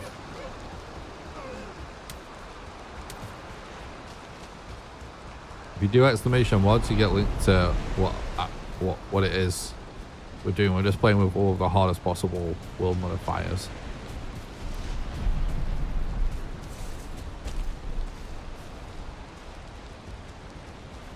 When we die, everything in our inventory gets deleted, and so do all of our skills.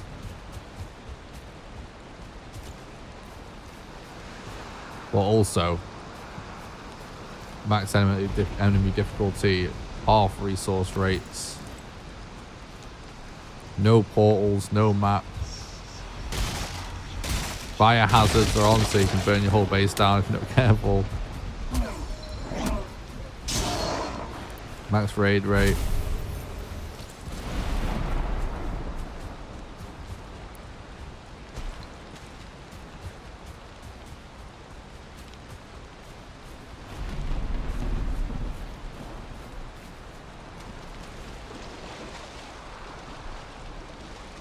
Imagine if it turns out we somehow have just totally ended up on a different island or something and we're just like completely lost.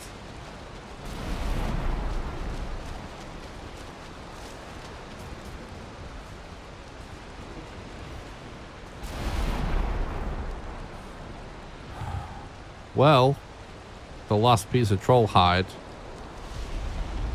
But dealing with a troll in the rain is definitely shit.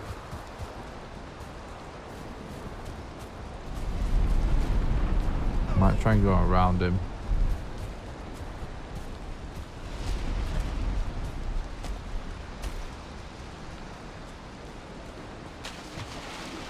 Like, we'd be fine. It just takes so much longer. Looks like you might have to make a new base. I think the island is just massive. I think we'll make our way home eventually.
Okay. This is familiar. I think. This might be. Yeah, we've had pretty good luck today actually, Bilbo. No deaths today. We found the trader. This is it, yeah. Boom.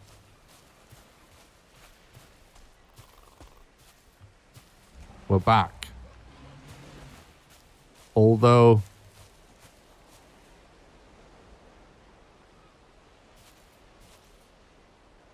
we're not quite all the way around.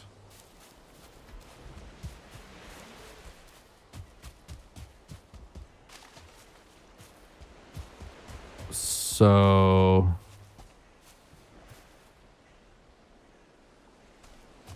I think we keep going. Well, our base is like that way.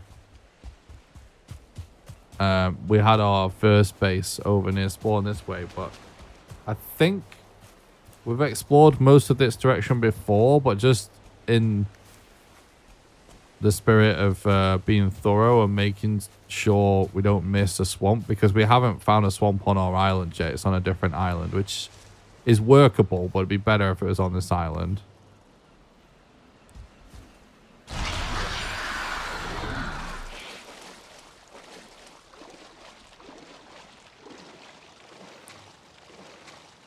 But we're not lost.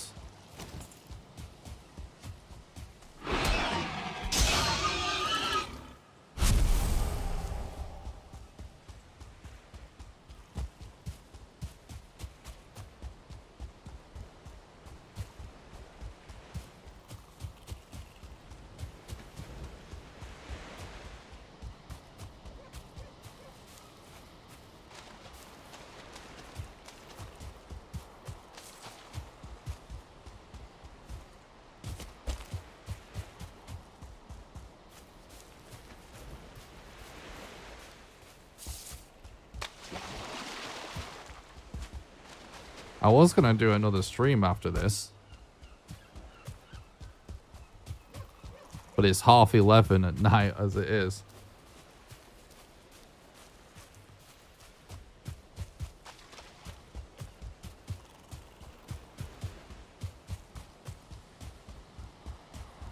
But my plan was to start streaming game development tonight. If anyone wants to watch me make games. The thing is, I have it like a thing. Like I'll religiously, I'm doing at least a little game development each night at the minute. So it's like,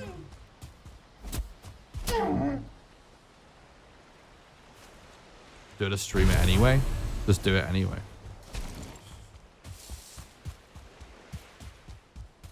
Because I'm thinking about basically doing a video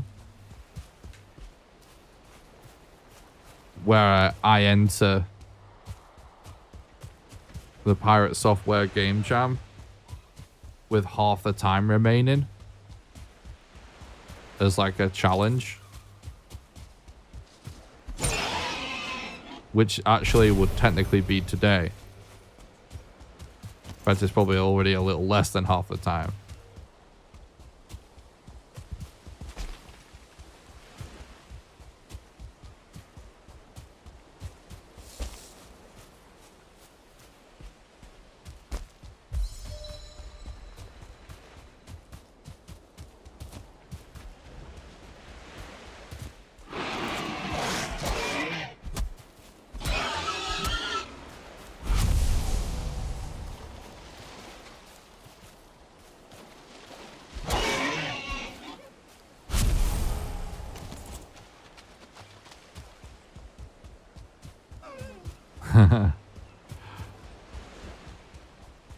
My reminder went off to make sure I got all my to-dos done today.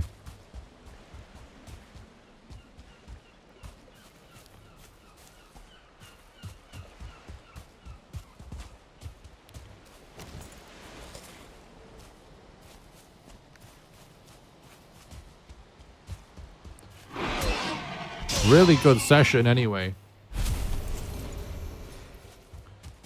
We never did the usual thing of reminding people how you can support the stream at the 3-hour mark. Just been getting immersed. We're 4 hours in.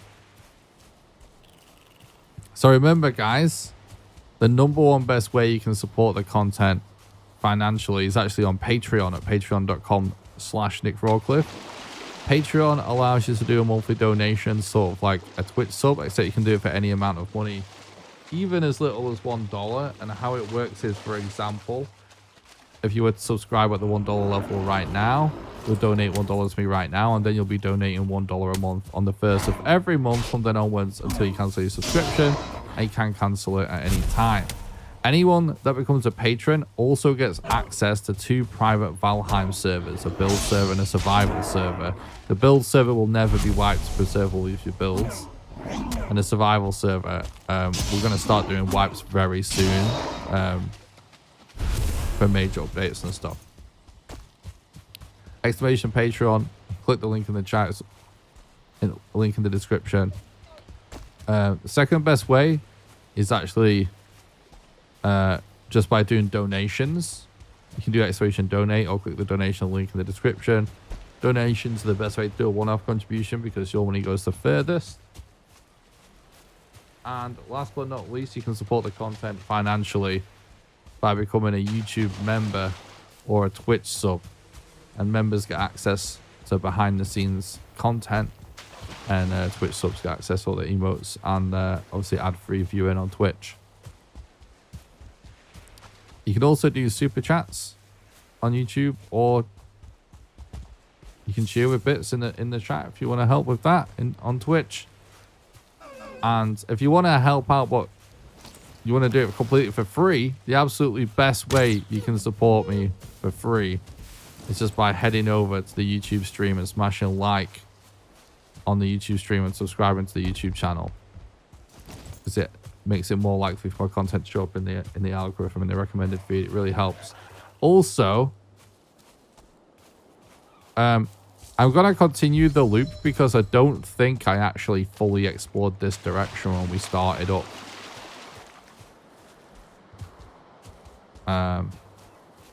So I'm gonna continue to make sure we finish the loop for now. But yeah, don't forget to join the Discord as well, chat. Do exclamation Discord or click the link in the description. It's the best way to make sure you don't miss any live streams or videos, because I always post in there when I go live and also when I post a video. That's it.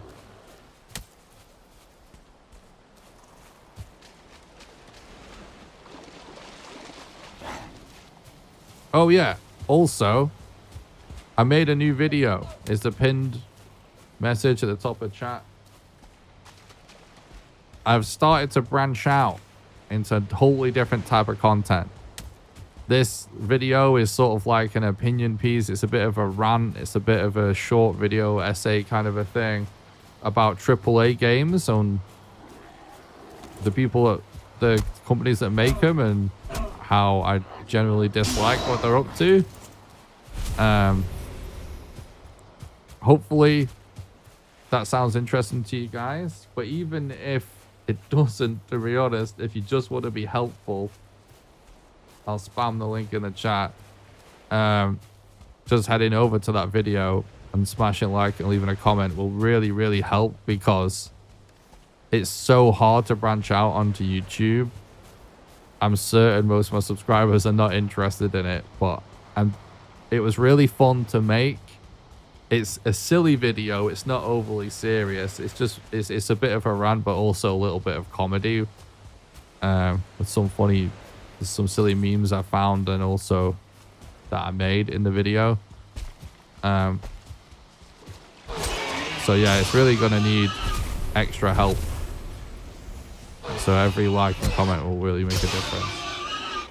That's it. That's me done with my shilling that I do like once a stream or something. 29 leather's great, by the way. It made you laugh? Nice. I'm glad.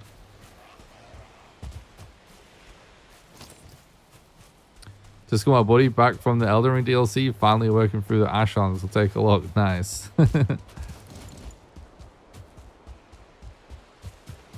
I did buy the Elden Ring DLC actually, but I've not. I decided to start a new character, so I'm nowhere near it yet. Well, I guess technically you can get there quite quickly, right? But my character definitely ain't ready for it.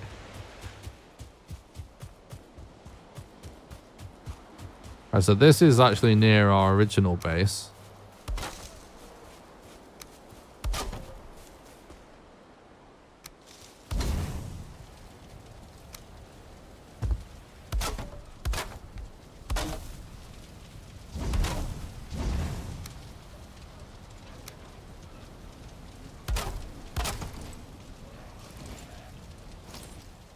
That's pretty annoying.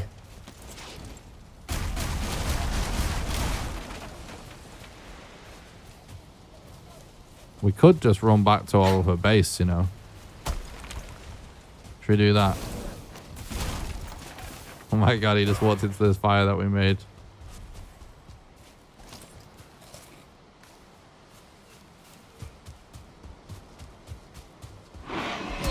I loved Elden Ring so much. And the DLC seems so good. But part of me feels like it's been so long. Wait, is this where I thought it was? Maybe not.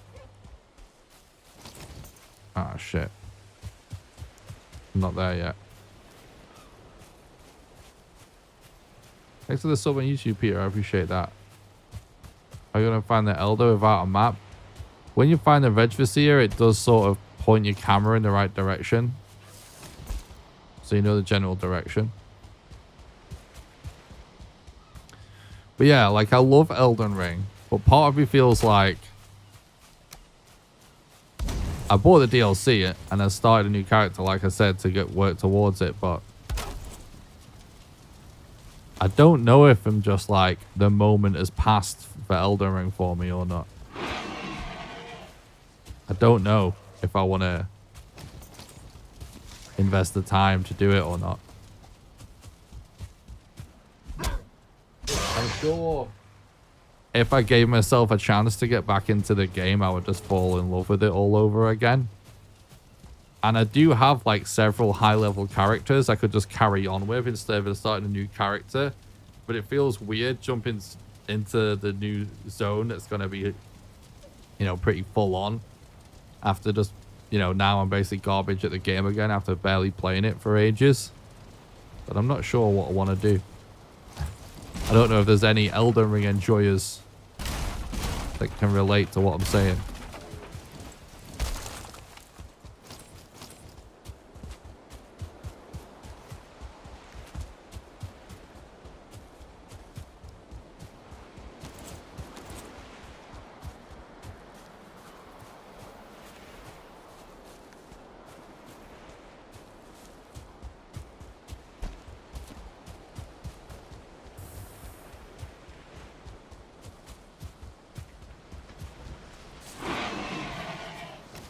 What's up, Appin? Thanks for stopping by. I hope you're doing good.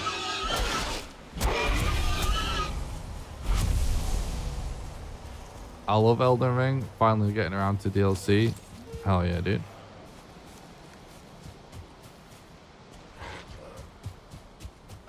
What's your approach for the DLC? Are you starting a fresh character? Or are you just going to take a character you already have?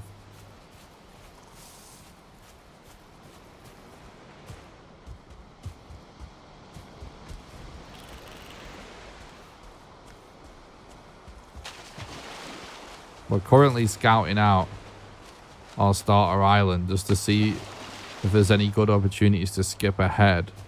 We haven't really found a bunch yet. There is a swamp kind of close, but we did find a trader, which is really good. Should be almost done, but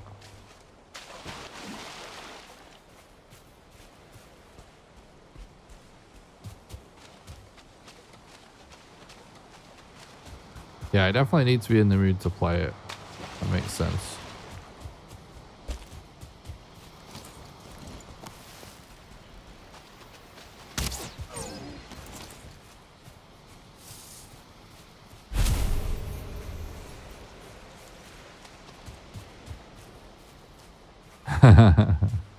That sounds fun.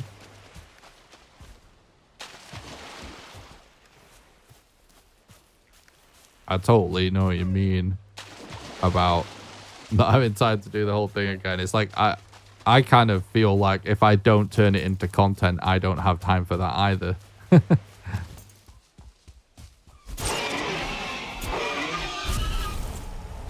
Could stream doing it.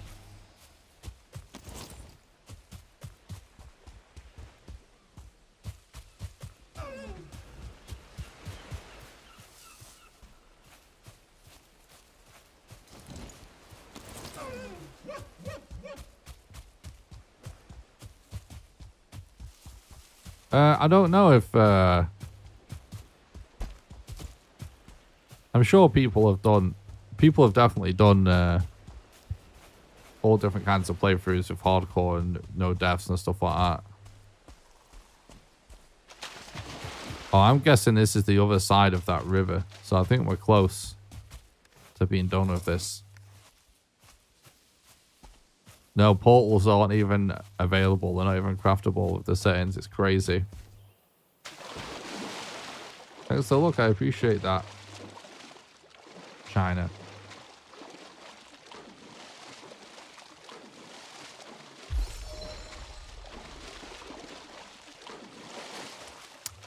Fire hazards means that you can accidentally burn your entire house down. Because anything can catch fire. You know, like the Ashland's fire effect. It applies that to all fire sources. Even fire arrows, look. Stuff can just start to burn down. It's pretty crazy. In fact, right at the start of the playthrough, I almost burnt my base down immediately. It's actually so good, though. It is definitely a twist that has made, you know, has created some fun moments in the playthrough so far.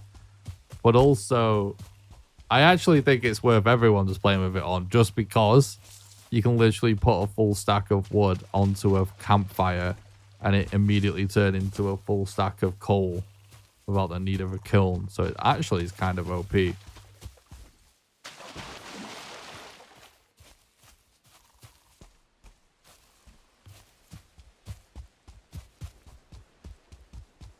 Can you burn an entire forest down? I don't know, to be honest. Maybe that could be a science experiment we do next time.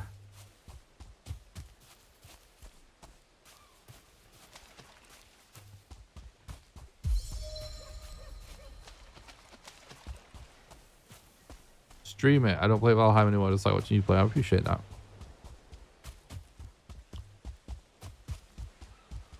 Yeah, I might stream doing the Elden Ring DLC. It could be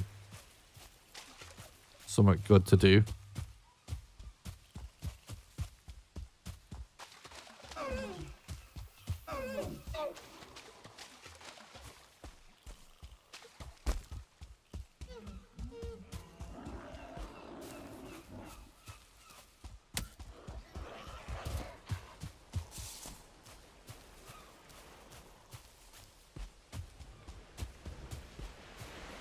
What does permadeath do? Delete the things to remove your skills? There's no Oh, this is the thing. Oh, okay. So we have fully explored.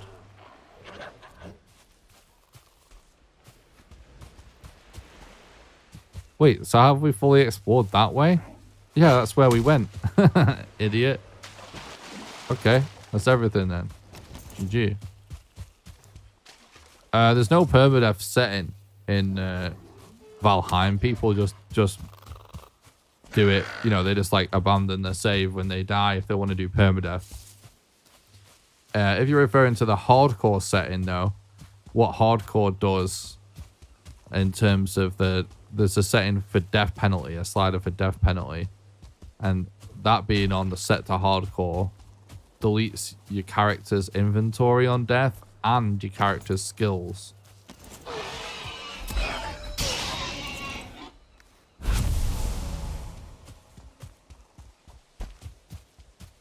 So dying is definitely annoying. In fact, it's why we're still where we are in the game. It's been fun though.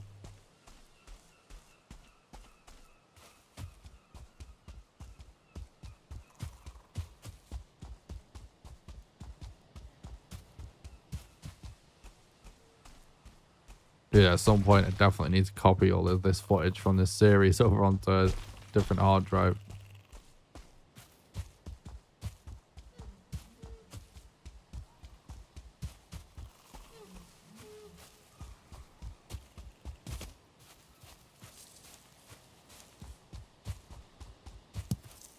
Alright, should be back at the base shortly.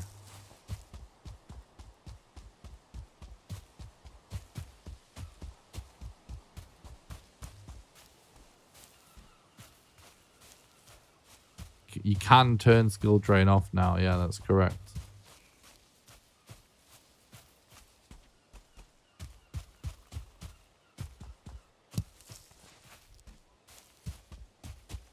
Very successful session today.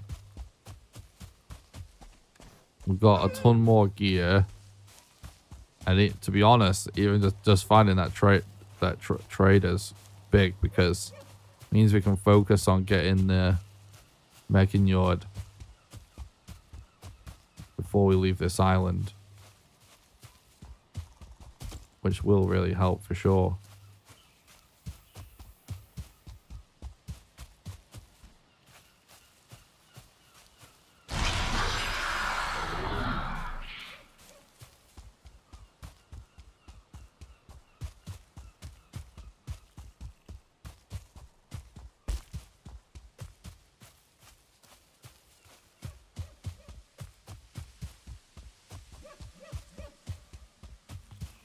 Wait, I've somehow gone past my base.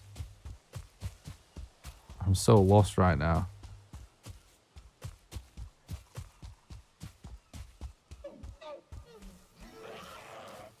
I think I'm on the... Was I on the wrong side of the river? I don't think I ever crossed the river from where my sign was, did I? No, yeah, it's there. It's there. Yeah. Just a minor complication. So I can turn skill drain off, but keep the inventory deleting. I can't remember. But if you go to the world modifiers menu and go through the skill drain options, you can find out. In fact, I can check for you in a minute.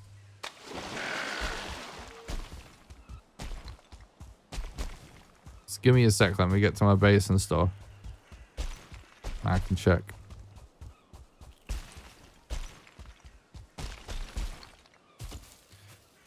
There we go.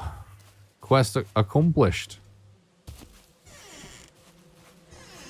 What's the pig situation like? Kind of shit, because they really eat all of those berries and didn't reproduce. Oh, it's because we weren't here. That's why they didn't reproduce. We're out of range. All right. That is yeah, just about gonna do it.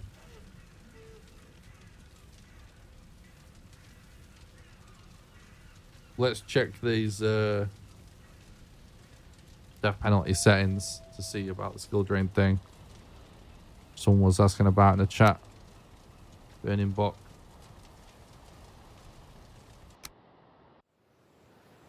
Yeah, so we go to like this one, for example. Equipped items are dropped. The rest of your inventory is lost. No, we don't want that. You drop all items and skills are reduced normally. You drop all items and skills are reduced less. So you can definitely nerf it. You drop all items as skills are reduced a lot less. You do not drop items and skills are reduced a lot less. Oh. So you can't turn it off. No, you can't turn off skill drain. But you can make it so you still drop your items, but it reduces it a lot less. So it nerfs it a lot, at least. What that actually turns out like, I'm not sure. But it could be good if you hate skill drain. As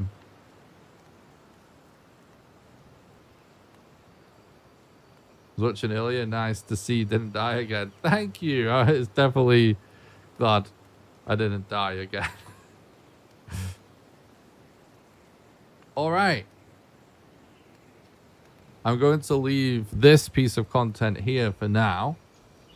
So if you're watching the YouTube video, don't forget to leave a like and a comment. However, stream enjoyers, I'm going to do another stream after this one. Even though it's getting late, I'm just going to do it anyway, because that's what I intended on doing. So I'm going to stick to the plan.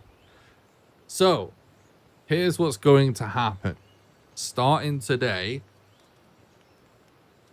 I'm branching out into not just doing different types of content. We're still going to do the usual content, but we're going to start doing some different things as well. But it's not just about that. It's like I want to share more of my life with you guys, let's say, as my other interests.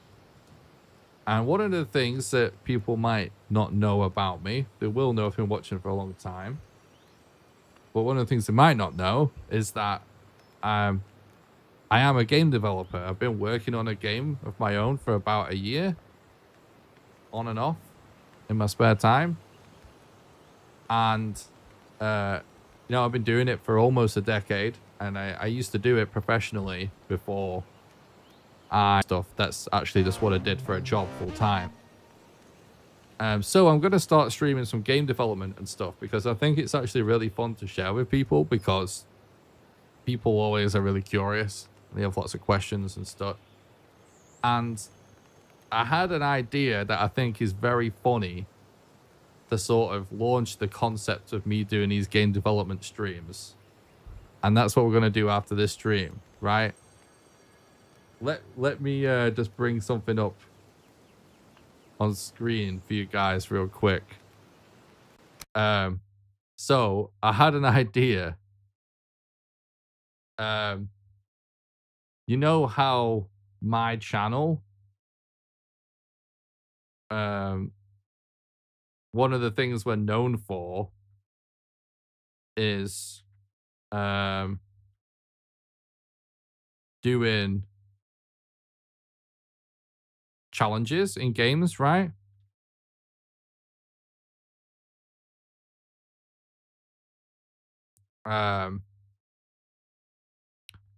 Well, I thought it would be funny if the way we launch me streaming game development is by basically doing a game jam challenge run, right? So this right here is the itch.io page. I can actually post this in the chat. 1 second, if anyone's actually interested in this. This is the itch.io page for a current game jam being ran. Wait, that's not right. I don't know what I just posted a link to. Whatever. This is a game jam by the YouTuber Pirate Software and then Twitch streamer, right? You guys probably know who this guy is. He's a massive content creator. He's hosting a game jam right now, right? And a game jam is where you have a restrained amount of time, and you just gotta make a video game. And there's also like rules and stuff. You can see here, like there's a bunch of rules and stuff like that, right? And the idea is you just have X amount of time to make a game within, and you just try and make a game within that time. And there's like a competitive element as well, where they're all like winners and stuff like that, right? So for his game jam, you basically have 14 days to make a game, and you get given a theme of shadows and alchemy, and you can interpret this theme however you want. This is like normal game jam stuff, right? So you have to make a game within 14 days, and it has to be within this theme. And then there's also like a bunch of other stuff, like you got to do like a game design document. It's got to run in a web browser, stuff like that, right? Here's where the extra challenge, like that's hard enough, right? Make a game in 2 weeks. Bearing in mind it's okay for it to wind up a prototype, but people will try and make it as polished as possible. You might notice, though, it says 6 days and 14 hours. Well, that's because the jam's halfway through. I'm thinking about just entering this game jam halfway through. And so we just try and make a game in 7 days instead of 14 as like a sort of game jam challenge run. And I'm planning on starting doing this tonight. So my plan is end this stream, go to the bathroom, quickly rehydrate, maybe get some food, create a thumbnail for this stream, and then go live again on Twitch and YouTube tonight.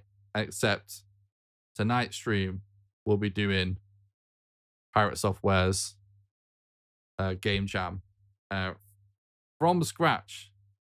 And just so you guys are aware, I have been considering entering this game jam, knowing about it, and I have a few ideas of what we could do within the theme, but I have done zero work or preparation for this.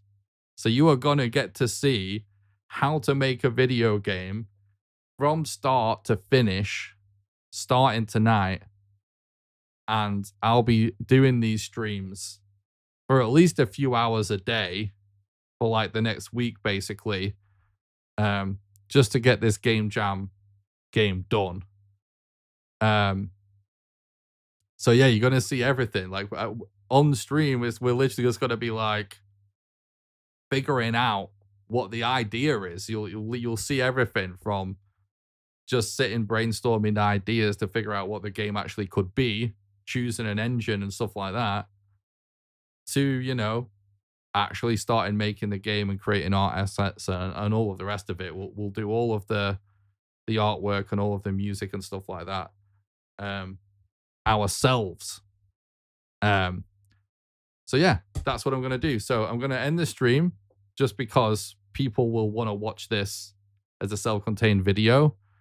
And then I'm going to, like I said, just get refreshments, go to the bathroom, and we'll do a game development stream. So thanks a lot for watching. Don't forget to leave a like. You can support the content via all the links in the description. And hopefully, guys, you'll tune in to watch me later tonight. I'm not sure how long I'm going to be. I really need to go to the bathroom, but I'll be live again on this Twitch channel soon tonight. And yeah, we're going to enter a game chat. So I'll see you guys then. Thanks a lot for watching. I'll see you soon. Bye.